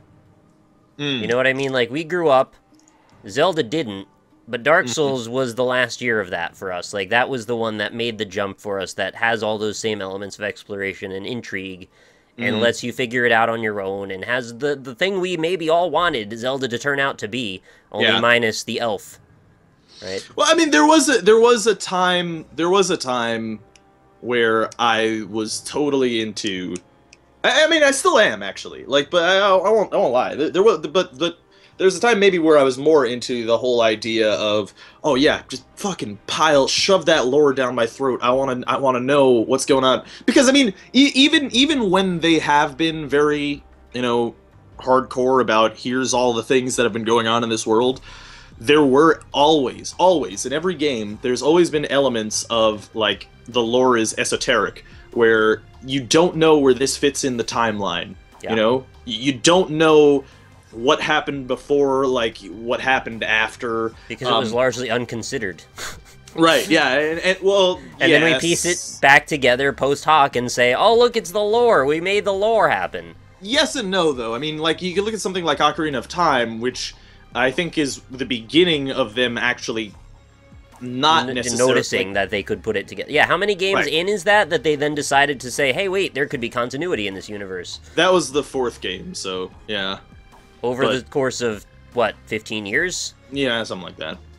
10 years, maybe. It took them, like, 10 to 15 years to realize there could be continuity in a universe with 4 sequels. Yeah. Well, I mean, that's just weird to me. Well, Zelda 2 is a direct sequel to Zelda 1, so that does link up with the lore. Link to the Past, I think... They made that not really considering whether or not it fit in with the original Legend of Zelda and Zelda 2. I think Link to the Past, they kind of said, like, okay, what are all the things that we want out of a Zelda game that we couldn't do on the hardware that we had? Wait, it's not 4. Let's make that. There's Link's Awakening and the Oracle of Ages and those two. I'm talking about the main series. I mean, like, if you look at, like, Oracle of Ages and Seasons, that was made by Capcom. That wasn't even made by Nintendo. Minish Cap. That all happened roughly around those times. And I think Link's Awakening is the Link to the Past Link as well, so that's, in a way, another sequel. That's like a Majora's Mask. I don't want to go down this road. Yeah, well, I've spent a lot of time looking at the lore of Zelda, but I mean, they've been doing it like Ocarina of Time, even. They talk about a bunch of different things in Ocarina of Time that kind of call back to what happened in Link to the Past, and like the intro lore section of Link to the Past, where it's like, the 7 wise men sealed away Ganondorf after the imprisoning war or whatever, and then Ocarina of Time, as you're playing the game, and lore is sort of unfurling for you. If you paid attention in Link to the Past and you cared about the lore, even though they didn't really club you over the head with it, you start realizing, like, oh, this is the imprisoning war. This is that thing that they talked about. That's what we're playing right now. And stuff like that is really cool because it like it doesn't reward me directly as a player, but it rewards me as a fan of Zelda, and that's cool, right? Like I like that. That's. I always play them for mechanics, honestly. I just like that they were fantasy Metroidvania games, and every time they would try to make reference to the story, I was like, all right, I get it, but I don't think you care about the story enough. So I would just kind of go past it. That's the thing. That's why I want to see a Zelda game where they don't club you over the head with the story, because I know there's a lot of players that haven't spent a lot of time with the Zelda series, and I want that to be for me, you know, and doesn't have to be for everyone else, you know what I mean? Yeah, so. And that would be great. I mean, even stuff in like Twilight Princess, when, you know, you find the hidden village and it's like, oh shit, that's Kakariko from the older game. That's crazy. Like once you're starting to learn these things and you see these little, there's like imagery, there's all this like esoteric shit all over the place, and it's cool. It's fucking awesome if you're a fan of the series. Just growing up with it, I don't think they really wanted the series to end up being a long, linear story. I think they just kind of made stories around the concept of Zelda, sort of the way they do with Batman. It's like, here's this reoccurring legend figure, and we'll just put him in a bunch of different environments, and they'll all have a bunch of items and dungeons you go through, and it won't really matter how it all turns out in the end, because we'll just keep making more of them, and you'll keep buying them. And I was fine with that concept, and then one day we realized, man, we love the concept of Zelda, we need to write stories about it, and we need to make sure they all make sense. And that's where you lose me, is because they can't make sense. So stop trying to make them make sense, just have fun with the idea. See, that's why... And then I get frustrated. That's why I actually have been, like... I both like that they release the official timeline and dislike it, because... I like it because it's like, I get closure. I get to know what the actual timeline is. But isn't the closure kind of hollow? Because it's like, it's made up closure that's just for your sake, and it's not really legitimate?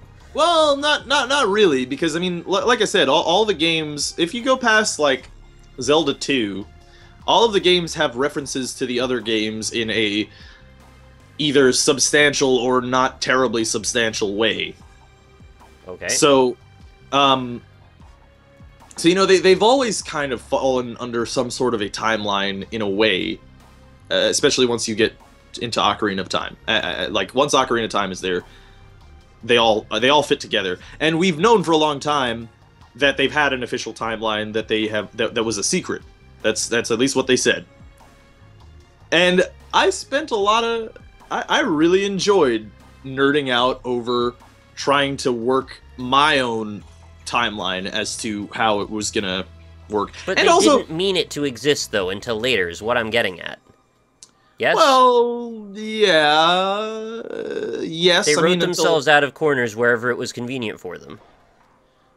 Yeah, I mean, yes and no, though, right? Because, like, yes, because there was a great deal of time between Zelda 1 and Ocarina of Time. But, honestly, you could even say Link to the Past, because Link to the Past starts off with a storyline. It doesn't necessarily link up with The Legend of Zelda, but it's like the beginnings of them saying, like, hey, there actually is a storyline to the universe here. I thought that Link to the Past was meant to be a reboot, positionally, for the series, that we go, okay, ignore all that shit that happened, we're gonna start the Zelda story here now. That's what I said earlier, is that it's like, hey, what are all the things that we wanted out of Zelda that we couldn't do in the last generation of hardware, that we want to make a good Zelda game, let's reboot the series, make Link to the Past. Yes. But that's the thing, is like, beyond that point, though, they all kind of fit together, and the only ones that are really kind of ad hoc are Zelda 1 and Zelda 2, where those are like, they had to put them somewhere in the universe. But Link's Awakening happened before Link to the Past, didn't it? I'm pretty sure it came out like 91 or something.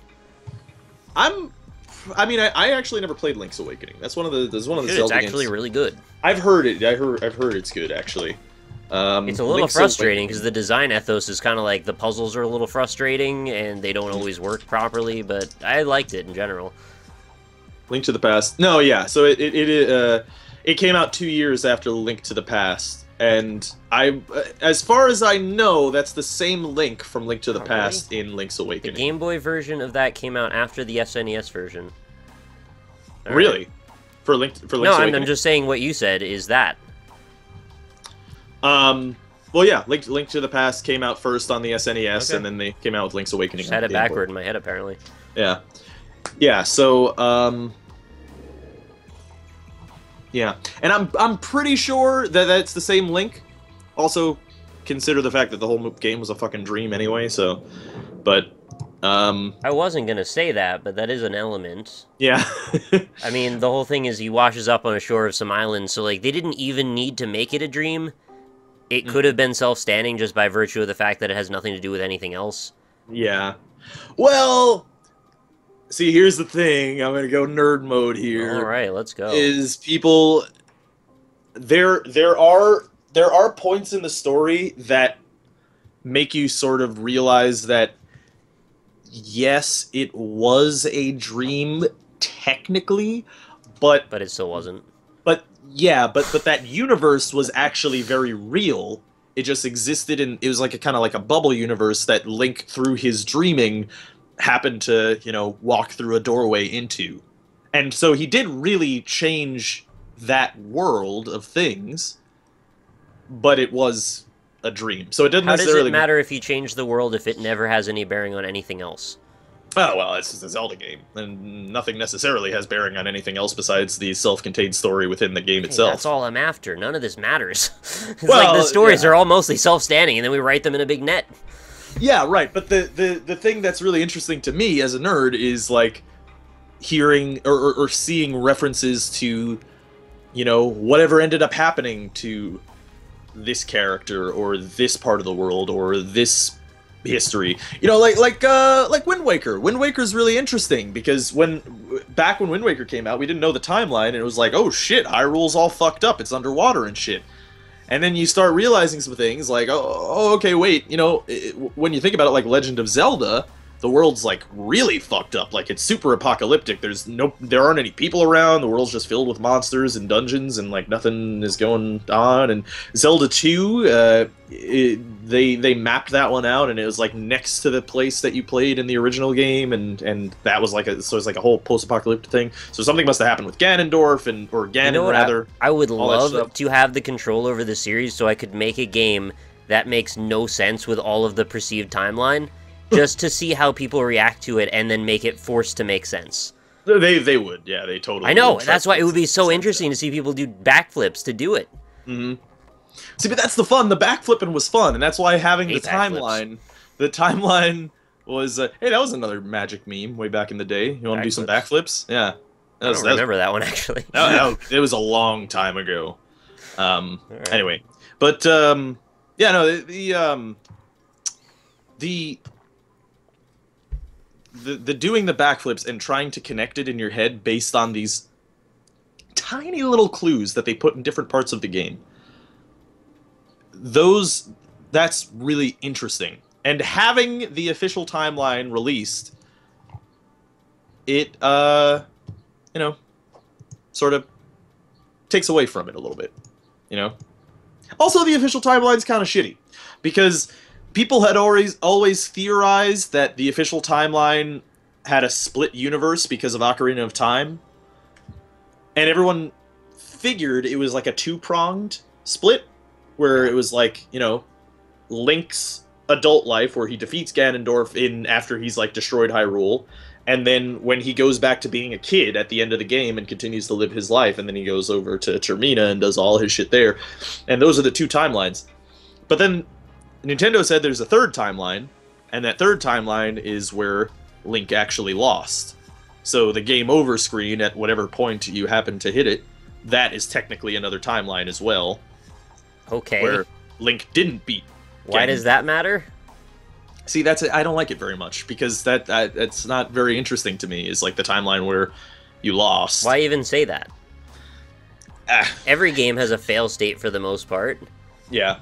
Is that considered canon for those games? Why do you get to be special that it matters? It doesn't bear anything out on anything else. See, and that's the other thing, right? Is that when you add in the Link failure timeline, then you also have to consider, well, okay, so if we're accepting that there's a... Yeah, then they all split again when you lose in all those other timelines. Exactly, right? Like, that would be the logical thing, is that they all split over and over again in every single game. Or does it only arbitrarily matter in one of those splits?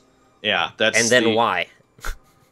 Yes, exactly. That's part of the reason that I don't like the hero is defeated timeline. And there's actually a lot of games in the hero is defeated timeline. Like, it actually, the first thing in the hero is defeated timeline is A Link to the Past. Which is actually kind of strange that that's in there for some reason. Where's Spirit Tracks? Because I hate that game. Spirit Tracks is on the hero is successful adult era. Where he decides to become a train conductor for some arbitrary reason. Yeah. What the hell is happening with our favorite game franchises, man? I don't know. Touchscreens happened. Yeah. Yeah. So, and then Twilight Princess and whatnot is child era hero. Hero wins.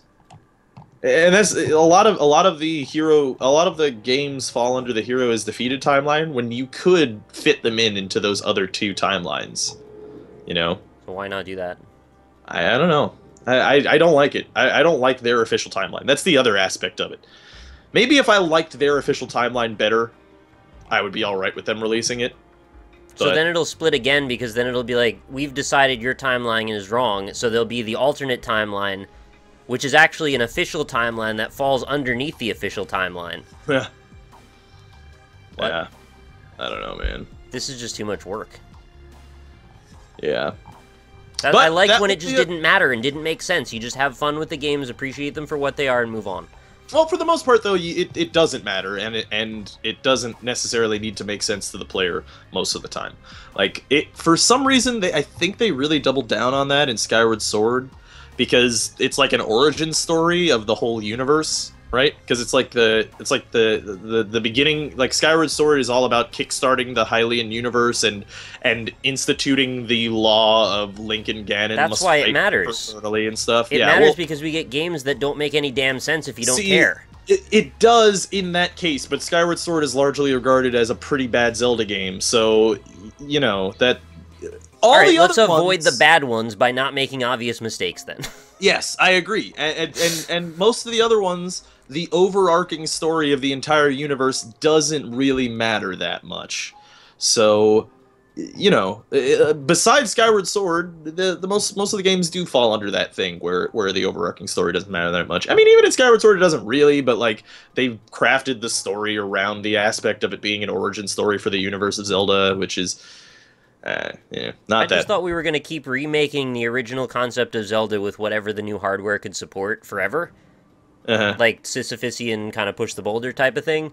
Right. Like, we're just going to start with the original concept. We're going to go to the Link to the Past, and we're going to do 64. Then we're going to do, I guess, the gritty reboot, which never turned out to be because you're a wolf. And then it just all went everywhere. Yeah. Yeah, it got real weird real fast. We just stopped with the formula, which was just keep remaking Zelda, and we'll all be happy every time. Yeah. Who was ever upset about a Zelda reboot? Well, you know, hopefully this one's good. It could be. And you know what? Here's the thing. Part of the reason that I'm excited to go into this new Zelda is I can't wait to go into the lore and find out where it fits in the timeline. That's something that I'm going to be excited for. And I hope they don't make it really easy for me to do that, you know? I hope that they don't club me over the head. To backflip. I would love to backflip. I would love to theorize like where it should fit, what references to what things are being made, like where it actually fits, where it's going to be. I would love to do all that stuff because it's so much fun to me. And what I want them to do is I want them to have whatever story exists in the game, I want it to be self-contained. Like, I want to only care about the characters that exist within that game and their storylines and what they have to do with me in my current journey in Zelda. And the way that they link to the rest of the universe is sort of, you know, just tangential. That's what I want. And I hope they do that. It's weird because actually, in a way, I see what you're saying. They need to be more not characters and more just sort of ethereal I don't know, ghosts. They show up in this game, they exist for a while, they don't matter at all, and then they go away again. Yeah, they don't matter at all to the overarching story of the universe, because what that's story requires that, though? That's so strange that we've created this archetype that needs people that don't matter for this to be an entertaining story. Well, it's not necessarily that, right? It's like because whenever you enter into a Zelda game, you're playing the Zelda game because it just so happens that the hero of courage and the holder of the Triforce of courage, the holder of the Triforce of power, and the holder of the Triforce of wisdom happen to be reincarnated in this era of Hyrule's history in this particular timeline. So the only reason you're playing in this point is because those three things happened. If well, for the most part, most of the main series of games have that. The side games don't necessarily need that, but for the most part, that's why you're back in Hyrule, is because those three things happened. And the reason that you have to keep the rest of the characters out of that is because, you know, for hundreds of years, that part of the world didn't really matter. The Triforce of power, courage, and wisdom. It's the legend of Zelda, right? It's like, it's a legend. To all the people that exist in that world, they just live day to day, you know? They you know, farm their crops, eat their food, raise their kids, and go to work, do all their shit. And, you know, this great time period is thrust upon them because it's sort of like a predestined fate thing that has to happen every couple hundred years. They have to coordinate really well, though. Otherwise, you won't be able to progressively unlock items that just work in the right dungeons. So they actually have to think really hard about how they're going to set up their town.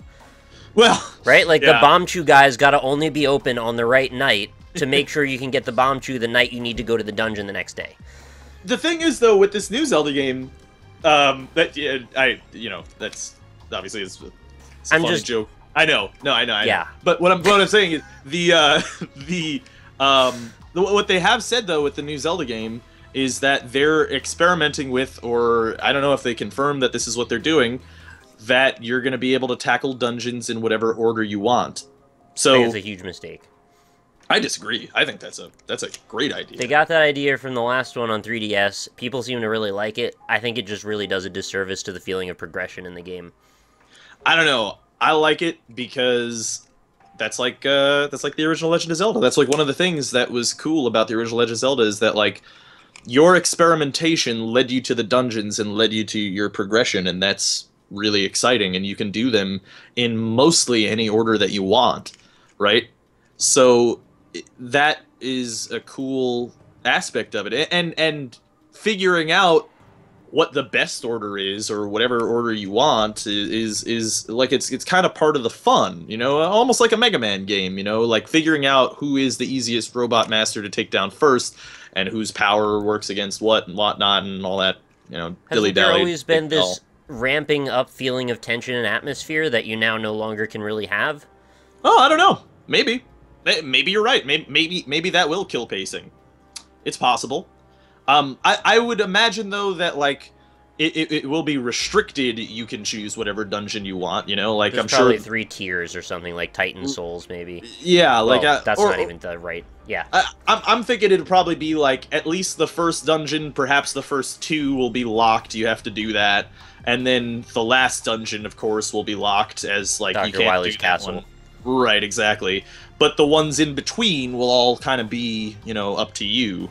Dude, Ganondorf should show up out of a giant skull and wiggle his eyebrows at you. And then fly off into the night. That'd be pretty good. I'd be into that. Yeah. So I mean, I don't know.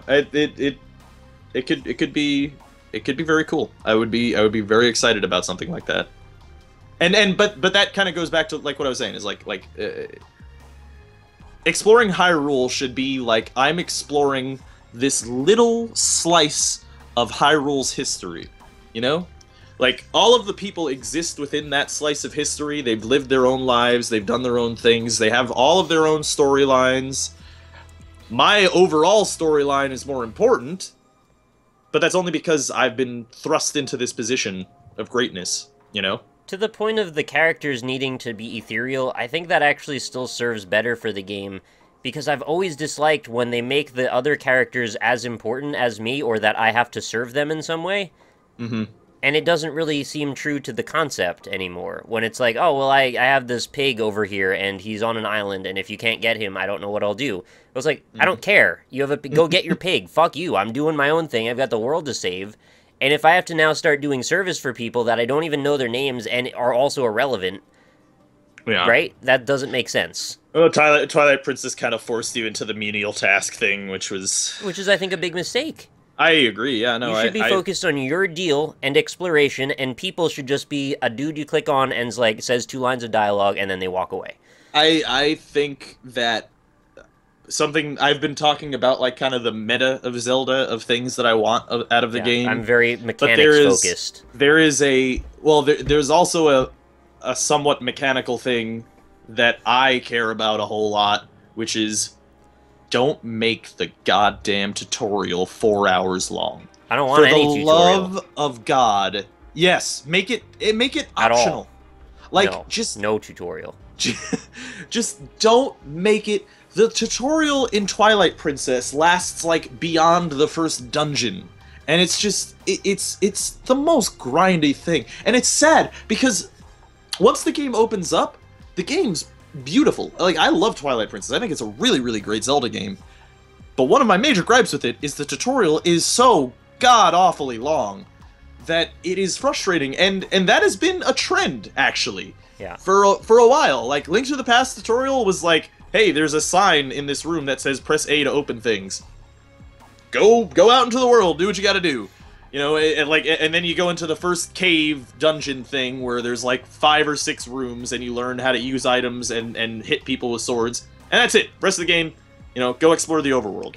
And Ocarina of Time did like a similar thing where, except it took longer. You know, you have to go through the first dungeon, and then, you know, you learn how to play the ocarina, and the owl teaches you some shit, and then you get into Hyrule Field, and it's like, explore away, motherfucker. And then it just keeps going, but it gets longer and longer and longer. Every game, the tutorial's gotten longer to the point where in Twilight Princess, it takes like 4 hours to make it feel like I can now explore. If I remember correctly, in Skyward Sword, they give you tutorial tips on items you've picked up over the course of the entire game. Like, when you find a rare item, like a synthesis item, because yes, there's a crafting system in that game, it's like, this is a thing, and it does the thing.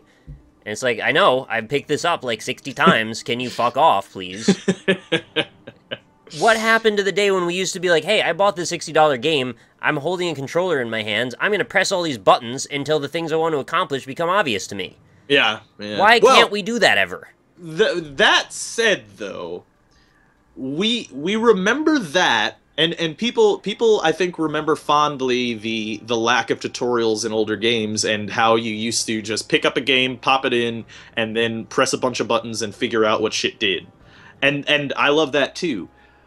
But we have to keep in mind that that isn't necessarily how the game developers intended you to learn the game, because back in the day, every game shipped with like a 60-page instruction booklet on how to play the game. Do you think they've always read that? Well, that's the thing, is nobody ever really did. Every kid came home, opened up the cartridge, looked at the pretty pictures in the instruction booklet. They read it, but not to learn how the game works. They read it for their own amusement later. Exactly, yeah. They popped the game in and then figured out what the buttons did and went wild. Absolutely wild. Yeah. Whereas, so game developers have always been trying to tutorialize for you. It's just they didn't want to spend valuable memory back in the day on putting it inside of the game. You know, so it's kind of always been like that. They tutorialize through subtle means. You know, there's a cave in front of you when you start Zelda, and you walk into it. Yes, that's a tutorial element. No, totally. I totally agree. Tutorial by design is so much more... And they do it less and less now. They do, yeah, you're right. Which tutorial is bullshit. It's lazy. It's stupid and lazy, and I'm sick of it. Yeah. I think Batman Arkham Knight does tutorial pretty well, actually. Like, when you, like when you first get the Batmobile, trying to learn how to do the Batmobile stuff, right. It's like you save a firefighter and you fly up onto a building, and this is kind of spoiler, but this is like in the first 10 minutes of the game, so you're not missing much. But anyway, so you get a firefighter, you fly up onto the top of a building, and Batman looks down at the bunch of armed thugs, and he's like, and the firefighter's like, "Oh, what are you gonna do?" And Batman's like, I'm gonna even the odds. And then then a little pop-up shows up on your screen and it says, press LB to even the odds. And then you press it, and then the Batmobile comes flying in, knocks everybody out, and you jump down into the Batmobile, and then it's like, there you go drive, have fun. That's them having a little fun with the whole thing. Yeah, I agree. But, you know. It's fine. If you want to make a button prompt occasionally, we'll get the idea after the first time we do it. If we don't, we'll search around by hitting all the buttons until we figure it out again. Mm-hmm. That's it. Yeah. What's the big deal? Yeah, but tutorial by design is definitely the way to go, in my opinion. Like, you look at something like Super Meat Boy. Super Meat Boy does tutorial by design for the most part. One of the most cohesive examples of that, in fact. Yes, exactly. Like, oh, hey, this ledge, like in the first like 3 levels. Yeah, like in the like I think it's the 3rd level where it's like, okay, I'm now going to teach the player that some jumps need to be made by sprinting. Because it is impossible to reach this ledge unless you sprint jump it. So the player will jump it a couple of times, they'll fuck up, and then they'll be like, okay, let's try holding RT, and they can do it, and now they have learned something.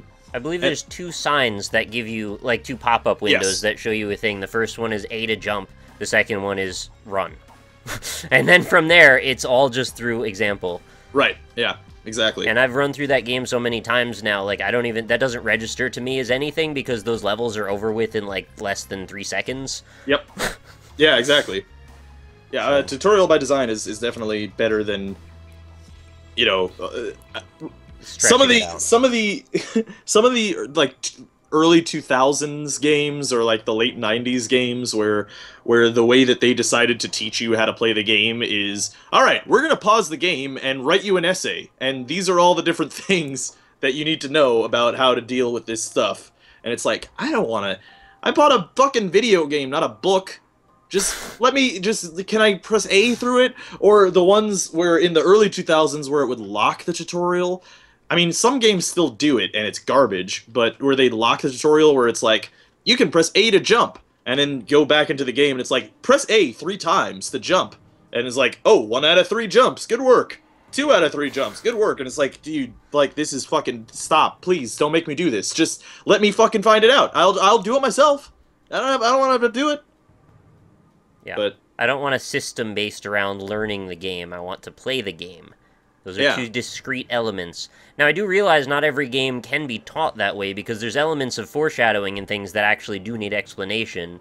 And I'm thinking of, you know, very complex systems, and I'm starting to wonder, actually, like, sometimes if maybe those systems are just better off not being included because they require so much explanation. Right? Yeah. If you have to sit and read through this big thing about how you gather together the Brotherhood of Assassins before you can build a villa, I'm throwing together concepts here. And this is a thing that's going to take place over the course of the rest of the game. You may or may not be invested in this concept, but we're going to teach you about it whether or not you care to do it or use it. Yeah. Do you want to necessarily have to learn about that? Mm-hmm. Or do you like something like EU4 or like other grand strategy games where if they did a proper tutorial in those games, a proper tutorial would be like the length of regular games' like entire time played, you know? It'd be like a 20-hour tutorial. And nobody really wants to do that. So like EU4, how they I mean, I don't think they do it well. I won't hold up EU4 and Crusader Kings as like really good at teaching you, but I will say that their approach with it is like, hey, here's a bunch of like essay-long dialogue things of things that will, you know, give you a general idea of how to play the game, and you can read them or you can not read them. But what we did instead is here's like everything that you can scroll over has a very comprehensive tooltip that explains exactly what this thing does. Right. And you can figure it out yourself over the course of several hundred hours, because that's how those games are designed to be played for a very long time. So I think it makes sense to do it that way for that type of game. It makes me wonder, though, what their drawing is for people who don't even know if they want to play that game.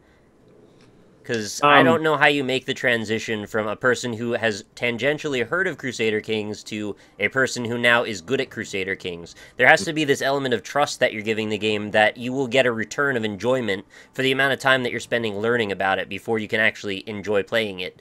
And I don't know if the end justifies the means. Like, the gratification at the end for me is probably not enough. Yeah. I mean, I've been playing grand strategy games since EU3, which is a long, long time ago now. And that's when I first started playing the Paradox grand strategy games. And the reason that I sought it out initially is because I played things like, I think it was actually because I played the Total War games.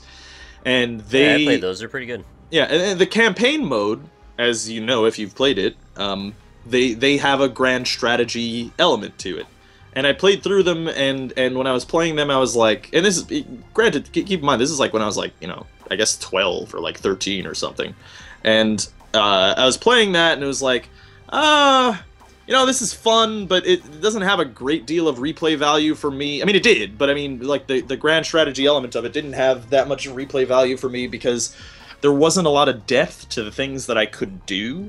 And so I looked up, like games like Total War campaign mode, but deeper, basically. And then I found EU3. I played it for the combat, not for the management, so I guess that's where we differ there. Right, I think that's the main thing, is that I wanted the management because I love the management aspect of games. And I think people who are interested in the management aspect, or of managing things, love those grand strategy games because it's super duper, like, it's not only just good, like, they're some of the best manager games ever, but they're also pretty and nice and well made, and also they're fun. And if you seek it out, that was quite a sentence. Yeah, I kind of lost my train of thought halfway through there, but yeah, no, so you have that aspect of it, and I think, to your point though that you made, was how do people seek it out? I think now that middleman is actually like YouTube and Let's Plays and stuff, because I think people find those games through Let's Plays, and they'll have like a personality that they like playing it. Well, Paradox must have asked this exact question and come to the same conclusion, because that's why they're so behind YouTubers. Oh yeah, totally. They're marketing, because I don't know how else you would market those games. The other thing is, like, with like Let's Plays on YouTube is a fantastic way for players to be tutorialized on how the game works. Right. In a non-condescending manner that doesn't degrade players. Like, you get provided, because like it's a double unedged sword. I don't know what that means. Both sides. Well, like, you say double-edged swords when like, both options are bad, but both options are good, where it's like, you get tutorialized, and then also... Killing two birds with one stone. We go from the sword to the birds there. Right, yeah. So, but like, when you watch a Let's Play of a grand strategy game, if you are enjoying the Let's Play, you not only get entertainment, but you also learn about the game. So, it's a really good way for people to learn about EU4 or CK2 or stuff like that. So, because a lot of people would love to try those games, but it's so fucking daunting, and I totally understand how daunting it is.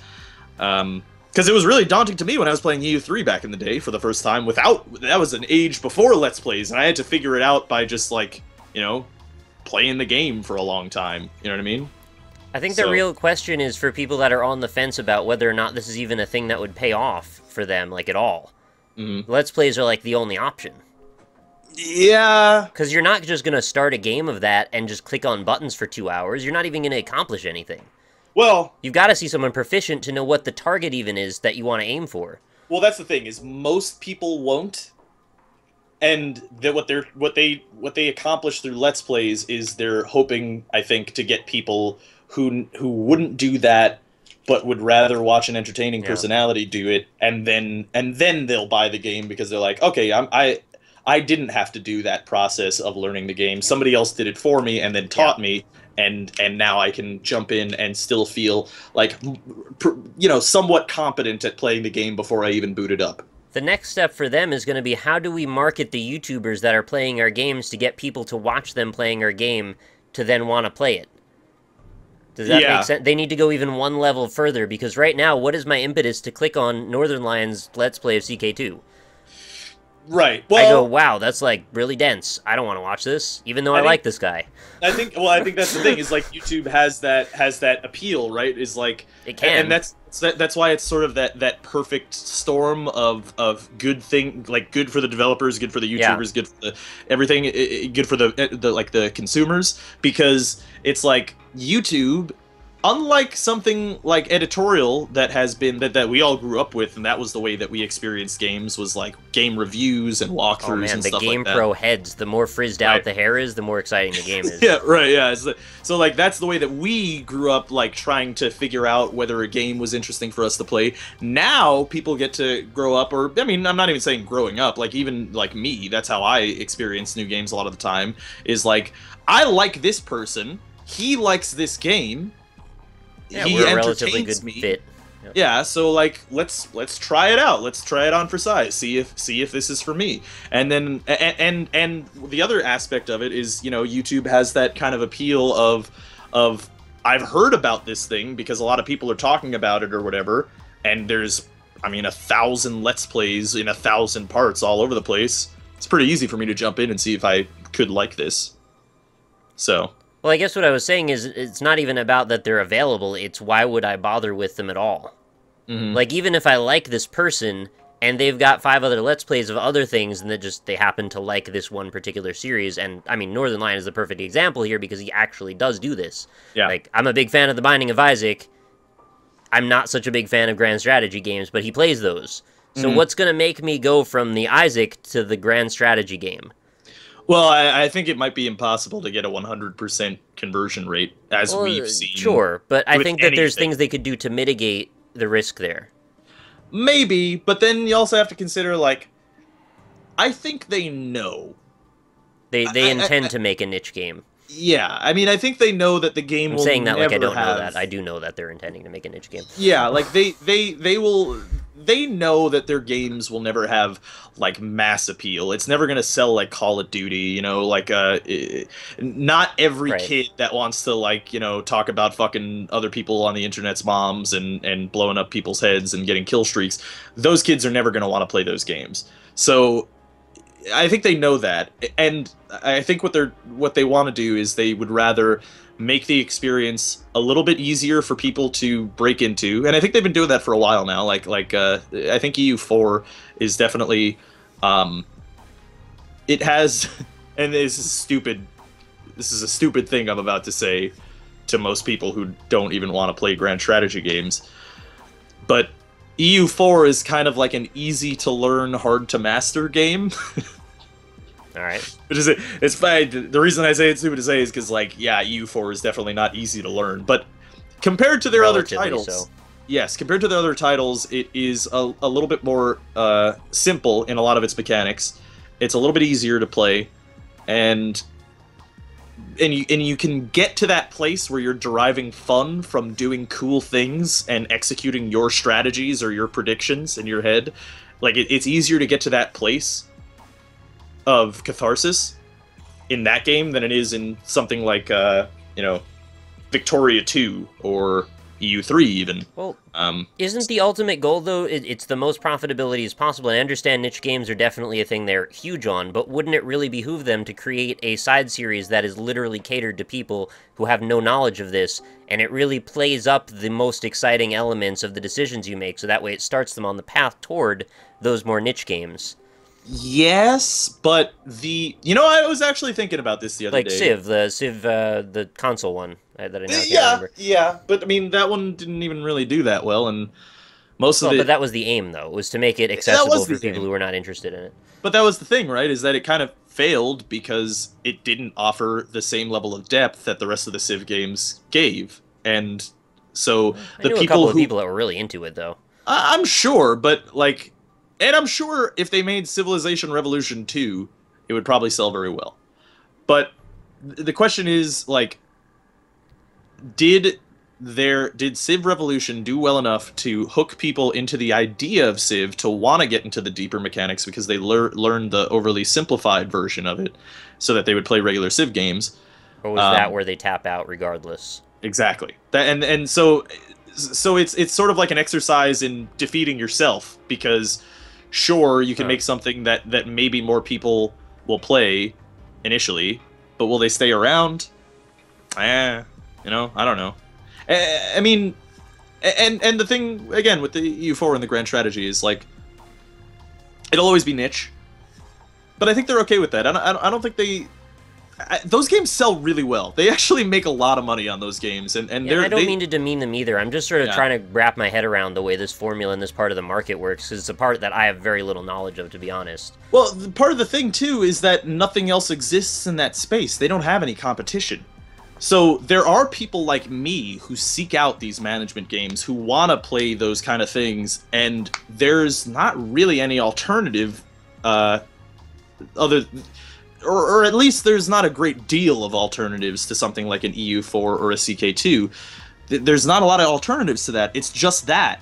And thankfully, the guys at Paradox are extremely passionate about what they do, because they don't take this lack of they don't take this lack of competition to, rest on their laurels. They actually spend all of their time and effort and money on improving the game and making it better and making it more fun and making it more interesting.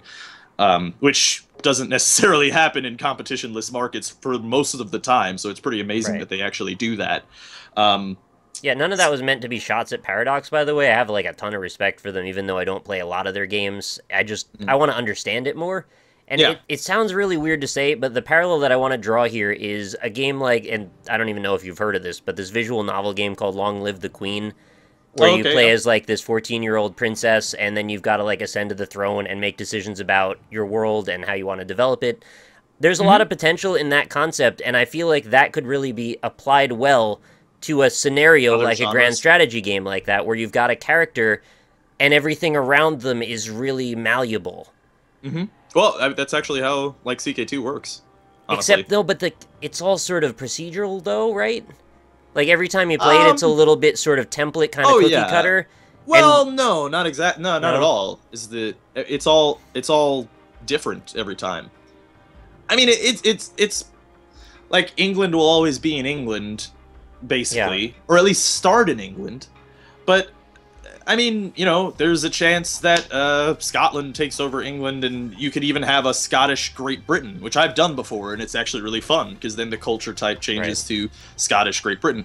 Or you would have something like, England expands, like wins the 100-Year War, expands into France, and then Scotland takes over the English Isles, and then all of a sudden you have England in France and Scotland in England, and no one's in the same place anymore. But what if this was really, like, geared on the storytelling and characters, sort of like Game of Thrones, right? There are mods that do that kind of thing. I know, but, like, they really hone in on a few specific people, and you get to really develop and learn about that person before you're even expanded to the world around them.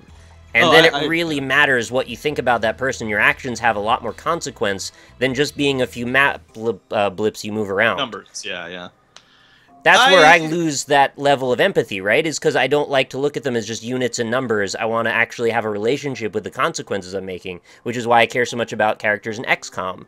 I agree. I agree, and that's something that's why I've sought out mods for CK2, so that they would have more of that aspect of it. Yes, I agree. But that's the bridge for me. If they could make that game, that's where I would start to really get interested, and maybe that would be enough to push me into the other stuff later. It would be really hard to make, because I know it would. I'm not saying that it's even possible. I just think that as an aspiration, that might be a direction to start to head in. Well, here's the other. This is something. So you likened it to that game. Something that I actually wanted to liken it to, because I was thinking about this when I was watching people play it and playing it myself, is something that's actually strangely similar. Like like CK2 and EU4 are incredibly complex games, right? Obviously. But if you boil them down, like super boil them down, so that there's like a molecule left. It's Stratego. It's I think it's actually a lot like agar.io. Oh yeah, okay, I gotcha. It's very similar to that. That actually is fine. That makes a lot of sense to me. Right? Those mechanics. The mechanics are fundamentally, at least, similar in that you start off small, or you could start Yeah. off big, not in agar.io, but you can in CK2 or EU4 if you And then want. But Hitler's dick eats you. yeah, but it's a lot more fun in those games to start off small and grow larger. But it works the same way. You end up, you know, you're in a tier of things that you could potentially take down or things that you can't take down, and you slowly grow and expand and snowball, and then eventually by the late game you're big enough that you're dealing with another giant target, and you have to figure out some kind of way to, through the game's mechanics and your strategizing, to finagle your way into defeating that target. You know, so it's fundamentally similar. But the difference is one is dexterity and physics driven, where the other one is all political intrigue, and that's where I think the strength of the differentiation lies, is the human interactions and the weight of your consequences. Because just because you're big doesn't mean you're going to stay big, right? So you've got to make the right proactive moves politically and know what those even should be, which is a whole nother level, because how are you even going to educate people on systems of government that don't even know about them, right? That's you're teaching school lessons too. On a fundamental level, well, yeah, that's true. But on a fundamental level, the agar.io is very similar, because, you know, you do have to figure out, like, how am I going to beat this other guy that's as big as me, even though we're the two biggest people in the game, you know what I mean? But instead of shooting a ball at him that causes the spore to bounce him into 100 pieces, you've got to learn how to deconstruct his church state, and it's not the same in that way. Yeah. Well, in CK2, like I said, it's a little bit more complex than EU4. Like, EU4 is a little bit more simple, because the government types in CK2 change the way that the game is played. On a more, I don't know how to describe it. They change it in a different way than EU4 does. Like, you kind of learn what this government type does, like an elective monarchy, or like you know, whatever, like a gavel kind, or all these kind of things. They kind of change how you play the game, not on a necessarily numbers level. Whereas EU4, while the government types and stuff like that, they change the way the game is played, but what they do is, like, you know, a feudal monarchy will give you a 20% boost of manpower, and, you know, a +5 discipline rating, whereas a despotic monarchy will give you, you know, less interest per annum and stuff like that, you know. Right. So and when I hear that, my eyes immediately glaze over, because I don't even know what any of that means. Like, because that's two levels disconnected from things I understand as far as game systems. Is, first of all, we're dealing with systems of government, which intrinsically are not transparent. Yeah. Then you've got, what does that mean for the people that you're governing? And that translates into numbers that are statistics that you also don't know how relate to the rest of the world. So it's like, it's so many levels disconnected that I don't even know how to begin. Well, that's where you just watch someone play it. Yeah, sort of, yeah. But what I mean is, like, when you change your government type in EU4, it's just a bonus or a detriment to some resource that you have in the game. So, I mean, there's, like, a bunch of different types of resources in the game. You know, you have, like, prestige, power projection, manpower, money, and, you know. But is that all it boils down to? Is just a bunch of numbers going up and down, or is there actually, like, human interaction that takes place as well?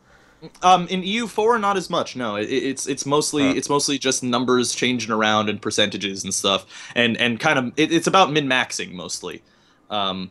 Whereas CK2 is, while fundamentally similarly, it is sort of about numbers. It's a little bit more about how you can manipulate the AI people to do the things that you want them to do. Right. You know, so. See, I'd like to get down on the ground and, like, interact with people and meet people and make associations based on the decisions I make in the world around me, and then see how that starts to fan out from my position. Well, CK2 does do that. It's just a little bit superficial. Yeah. That's the only problem with it, is that it does I think all my those idea is things. Impossible, to be perfectly honest, so. It's not that it's impossible, it's just it drives it further into the niche, is the thing. Because what it does... if it's more human relatable, then it's away from the niche. Right? That's why Fable was popular. yes, if you're willing to sacrifice other elements of the gameplay, which I don't know if they would be willing to do that. Yeah. That's the thing, like, because it's about the reason that they don't do more than that on a superficial level is because they do care. And I know this is another silly thing to say, but it does make sense if you play the games. They do care about pacing. Pacing does matter. So, like, when you have these non-superficial interactions, what'll happen is, you know, you're progressing through, like, say, a year or something, and every couple of months or every couple of weeks, the game will stop, and it'll be like, hey, this guy, you know, talks shit about your mother. How are you going to react to this? And then you go through a bunch of dialogue options and stuff like that, and it slows down the pacing of the game. And then it's hard for you to remember what your goals are and what you want to do and how you're going to accomplish those goals. So right now, the way that they treat it is it's like mostly superficial, where it's you know, you usually have like a binary choice of like, you know, this will lower your opinion with like this person, or this will raise your opinion with this guy, and Clem will remember this. Right, shit like that. So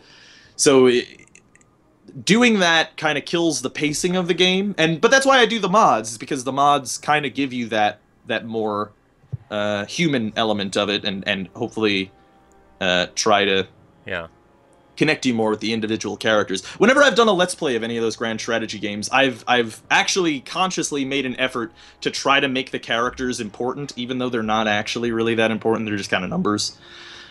So, like, I would do things like, on my EU4 Let's Play, I would do things of, like, my first explorer, I made sure to remember his name, and then when the first colony was formed, I named that colony after him, even though it doesn't really matter. He's just a collection of, like, 3 or 4 values and stuff.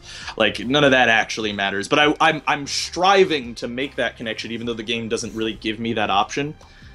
So it sounds like you kind of agree with my position, then, that would maybe make it a more accessible game. Oh, yeah, absolutely. Well, again, I don't know about accessible, but it would make it more interesting for me.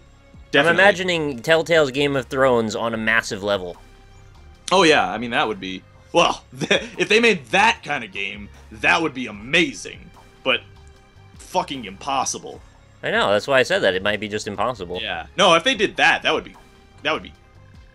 Like, imagine you could take the position of any of 500 peasants or whatever and build your world around that. Mm-hmm. And then there's all sorts of intrigue happening in the world that you've never even seen, but you can choose to explore to if you want and meet people there, and then your actions will then lead to where you end up later on in your life. That would be fantastic. I would love that, but... That's like maybe in 50 years we can start talking about things like that. Maybe.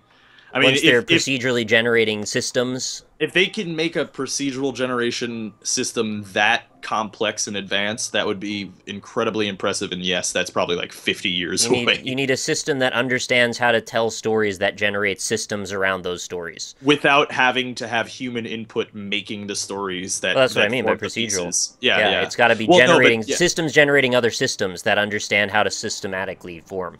Yeah, exactly. Yeah, Jesus. It's like AI within the AI.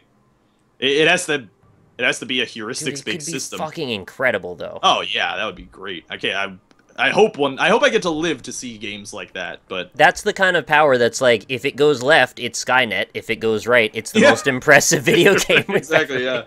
Yeah. Like, hey, we designed a game where you could, you know, kind of like control the world and try to like go through history trying to control the world. But it turns out that we made a system so advanced that it just ended up controlling the actual world. Actually destroyed the world. So, sorry, but it would have been a great game. Yeah. Yeah. All right, well, we need John Connor at this point. Also, we're at 2 hours and 15 minutes, so I feel like, you know. It's episode 200, man. Live large. That's what I was thinking, is like, it's probably fitting that this is now the length of a Chris Nolan movie.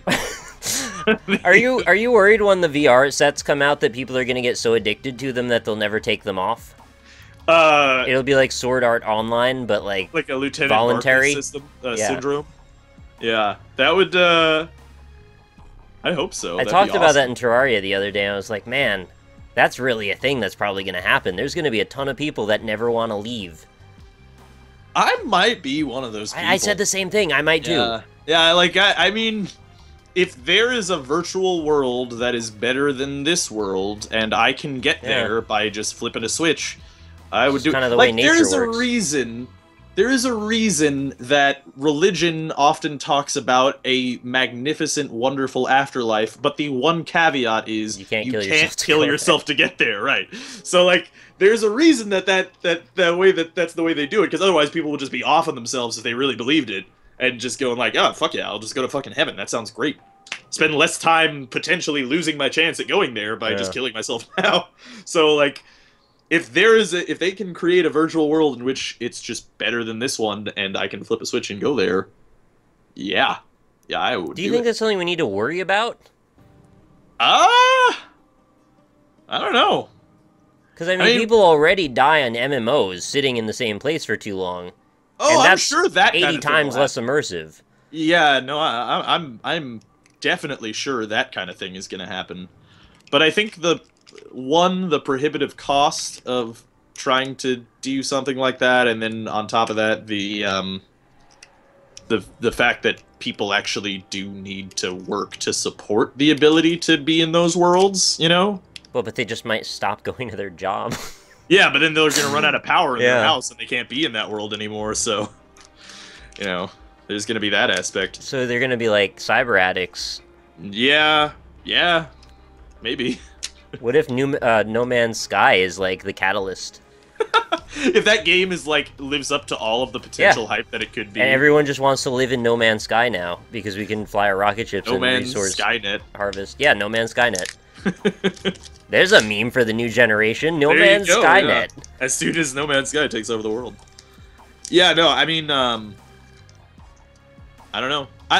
Honestly, I hope that we have to deal with that problem, because what if we go too far in the other direction and make it all illegal or some bullshit? Well, no, that's the thing. Is like, I hope that we have to deal with that problem, because that would mean that if we are dealing with that problem, that means that the virtual worlds are so expansive and immersive and awesome that people are getting addicted to it. You don't have to say that, because people got addicted to EverQuest Online. Yeah, alright, that's a good point, yeah. It doesn't have to be that great. We just need something that is Skinner box enough that keeps us interested. Yeah. And we have never had visors that we literally strap onto our faces en masse before. You can't interact with those people at all. They're going to be sitting in a room flailing about with, well, I don't know what they'll be doing, but they'll be looking around at least. And people will be poking them, and they'll be like, I don't care, go away. And then they keep poking them, just go away. How long will people put up with that? I don't know, man. There'll be a lot of broken headsets, I have a feeling. Spouses being upset, and kids being upset at their parents, or parents being upset at their kids, grabbing them off their heads and throwing them at the wall. Spouses will definitely be upset. But imagine this.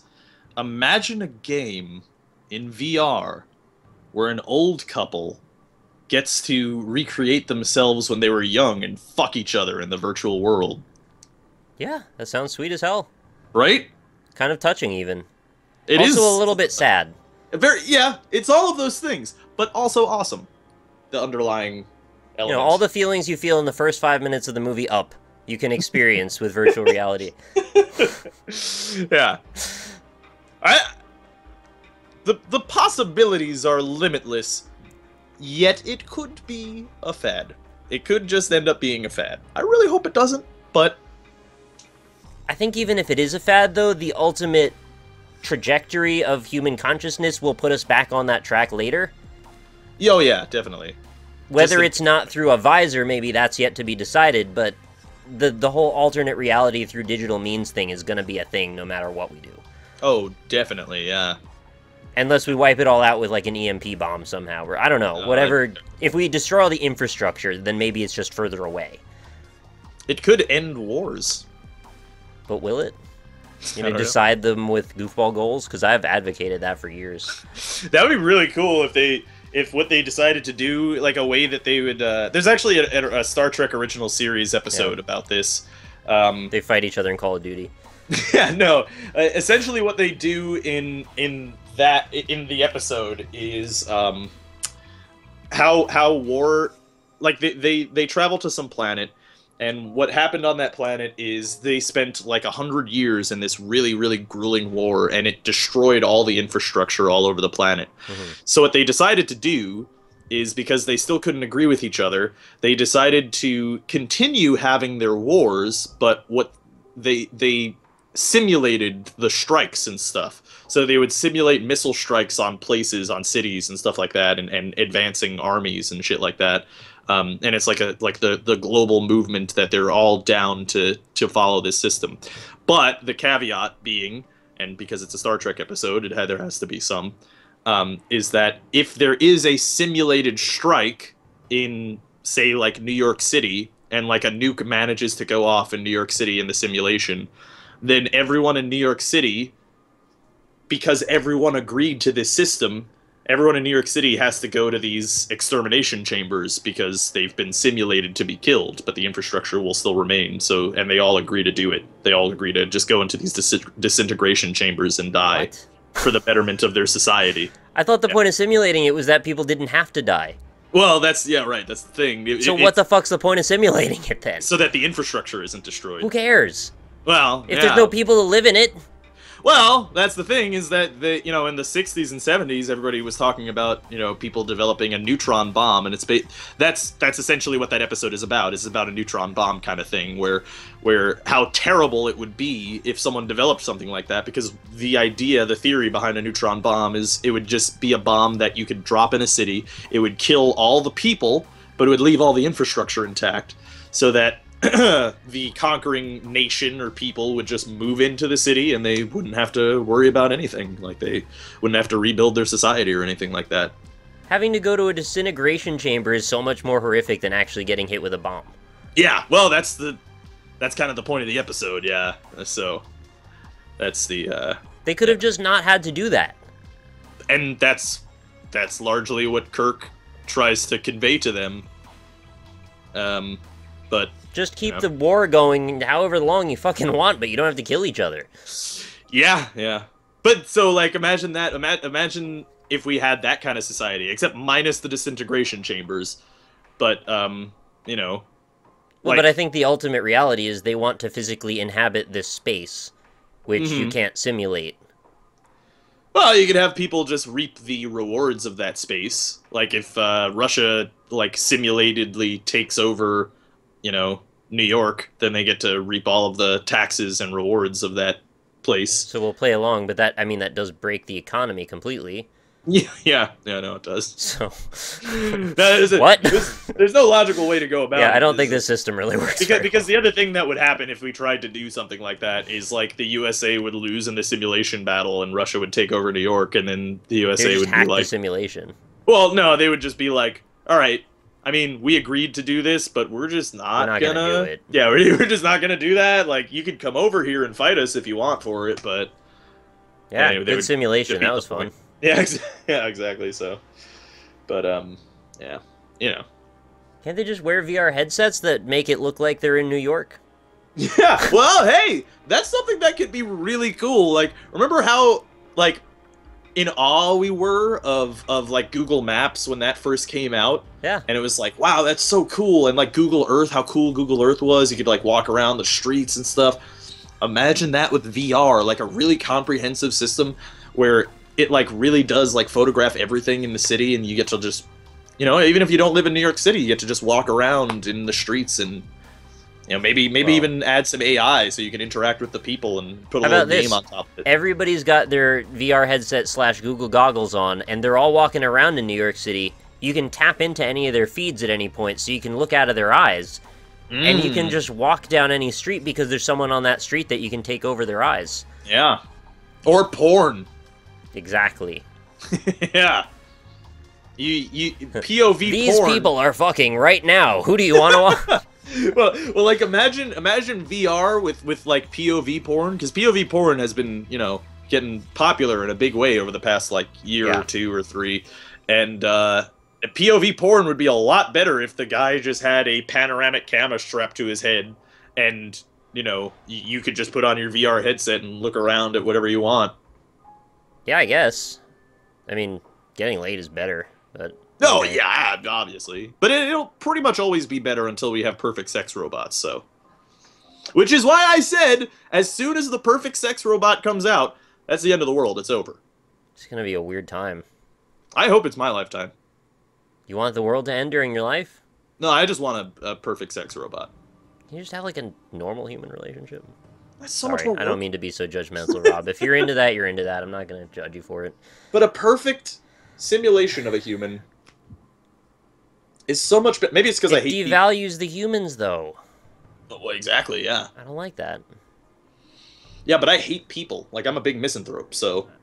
I'm not a huge fan of people either, but I don't know. I always have seen my significant other as a big deal. Oh, yeah. Yeah. So I wouldn't want to replace her with a robot. I mean, currently, I agree with you. But most of the rest of my life, I felt like, you know what? You're saying shit goes down, you don't have that connection anymore, it's time to get with the robot and never look back. Mm-hmm. Yeah, I wouldn't be into that still. I would probably want to try it, but like then it's a slippery slope, quite literally. A perfect sex robot would. What I mean by a perfect sex robot is it would perfectly emulate the experience of interacting with a human. Like, it would have its own emotions, whether it be fake or not. It would have its own wants and needs, and you would be able to support them like a regular human being. Except if you don't like interacting with it today, you could just turn that human off. I don't want to have that power over someone else, even if they're simulated. I would have like a whole apartment building filled with those virtual people that I can interact with, like however I want. And some would be nice to me, and some would be mean to me, and I can interact my power fantasy of like, oh, this guy's a dick. So you want to be God then? Yeah, exactly. I just basically want to be God. Yeah, that's the overall aspect of it. I think part of the feeling that I get of enjoying life out of the relationship element is the two of you come together and you both have your own personalities and you learn to work with each other and build something greater than both of you individually. Yes. And you can't do that with a robot. That's true. But you can have sex with the robot whenever you want. You can also have sex with your hand whenever you want. Yeah, that's true, but that's not as good as, sex with a person. Yeah. I think that's the main, the unifying struggle of humanity is that for both sexes, sex with your hand will always be not as good as sex with another person. But isn't that the drive that makes us able to move forward? Well, that's what I'm talking about, yeah. Almost by definition, that's the one thing. It's the unifying force. That's what I'm talking about. Like, and if you eliminate that force, that is like, well, if sex with this robot is just as good as sex with another person, I don't have to put nearly as much effort towards a lot of aspects of my life. But what you're talking about isn't really just the sex, though. It's the whole other part around the sex. Because sex isn't just a physical activity, although it can be. There's a lot of emotional baggage that comes along with that. There's a lot of passion, there's building up to it, there's the lust element. And if you don't have a physical and emotional connection with the robot, it's not the same as a human, whether or not you want it to be. Yeah, but what if it simulates that physical and emotional connection? I don't want it to. This is basically a Black Mirror episode, by the way. I'm sure it is. There actually is an episode that's basically about this, and they kind of the Black Mirror episode kind of falls on where you're falling on it, where it seems real, but it's not really real. It's just hollow. Yes, it totally will be, and I totally agree with you. But have you not seen Black Mirror, by the way? I've watched the one episode. We watched it together. Oh, the one with the guy in a box with the porn playing on all the walls. Yeah. Dude, you gotta watch more. It was too depressing. I didn't want to see any more of it. Oh, okay. Well, the episode that I'm talking about is even more depressing Lynn's than been that telling one, me to so. watch it too, and it's like, I want to watch it, but I don't have enough mental fortitude to get through all the negativity in it. It's really depressing, and it's really well done, so it's easy to project how depressing it is. Yeah, it's really, really depressing. A lot of the episodes are really... They will fuck you up for days. So, yeah. I mean, watch it if you're up for that. No, it's fantastic. It's really, really good. Just got enough other shit to deal with in my life that I don't want to add to it. Yeah, I get you. Well, now we're at 2 hours and a half, so we're getting into like Spartacus territory here. I feel like this is probably a good place to end talking about Are sex we robots and Braveheart stuff. yet? Yeah, I don't know. Two VHSs, right? That was like I 3 hours and something. I think Braveheart is 3 hours. Yeah, 3 hours and something. yeah. So we're yeah 3 hours and 2 minutes. Come on, if we can't take down Mel Gibson's Epic, what are we even worth? Oh, believe me, I can talk more. I didn't really want to. I didn't really want to mention this, but within those 2.5 hours, I have had an increasing desire and urge to shit. Yeah, So that's usually where this ends. yeah, it's. Rob can't go 2 hours without shitting. I really can't. Actually, sometimes I go several days without shitting. Oh. I've heard it's very unhealthy. Is it? Apparently. Why? I don't know. I mean, Maybe you're keeping shit inside your body too long. You is have too it much. is it like doing stuff to your insides? I don't know. Like if your body doesn't push it out, then it's just kind of like there, right? It's not. That's where it goes. Yeah, I don't know. I don't know. I am not a doctor. Maybe it just like backs up the rest of the process. You know, like the stuff that would normally have gotten out of your stomach by now is now. Oh, you're going saying the to... turd is actually poking back up into your stomach through your small intestine. Well, not exactly that, but I mean, like, you know, it's like when you're like rubber banding on a highway. If the one guy in front decides to, well, it's like, you know, if a guy like a mile down the road in traffic decides to just pump the brakes for a second. Oh, then everybody's got to slow, yeah. Yeah, domino effect slows down everything else, and maybe that's why it's bad. Apparently, if we all kept a certain distance between each other driving, we would never have to slow down. Yes, that is true, mathematically. If Rubber only banding people could only do happens. Rubber banding only happens because it's actually game theory. It's because Nintendo programmed the AI to make sure that you always Right. have an optimal experience, whether you're good or bad. But it's like the basic game theory thing where it's like if everyone chooses B, then everyone gets out ahead. But if only a few people decide to choose A, it fucks up not only all the Bs, but those certain As get to be slightly more ahead than the people who choose B. Right. So it's like a rubber banding. That's the rubber banding thing. Like, it only takes that one asshole to decide to slow down and look at the car wreck on the side of the road, and then he just fucks it up for everybody like 10 miles back. So the lesson is be yourself. Right, exactly, yeah. Yeah, just be the dick. Yeah, just slow down on this. Someone else is gonna do it. So why not you?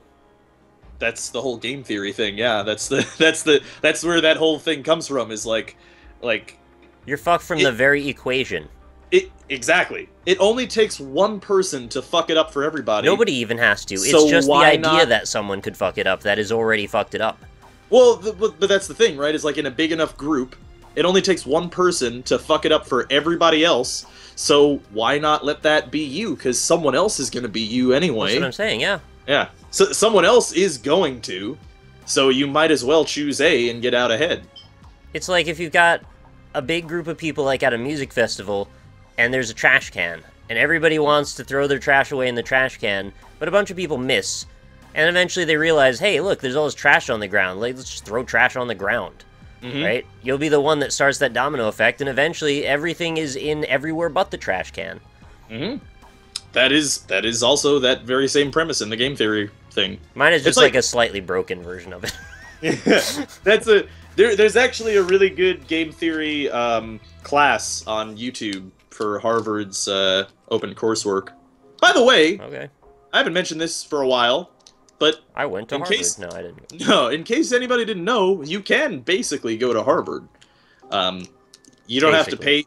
Well, yeah, basically. Some of them are better than others. Like, some of the courses, if you actually sign up for there's like different levels of effort that you can decide to put in on your own.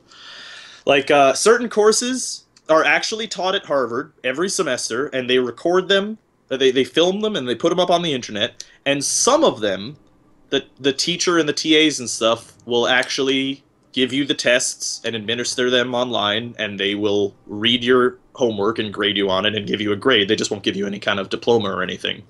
So you can do those classes, or the rest of the open coursework is just a video of every class in that particular class. So I've done that with a couple of classes at Harvard and Yale too. Actually, one of them was game theory. Game theory is really interesting. That's why I brought it up. So then it begs the question: are people going to Harvard because they actually want the education, or are they only going because they want the credibility? I think it's a little bit of both. I don't think there's anything wrong with it being both, but Nick, I'm gonna explode out of my anus right now. So, wow, thanks for watching, everybody. All right, bye. Thanks for being here for all 2.5 hours. I hope you enjoy yourself. We'll see you later. Have a great night. Bye, everybody.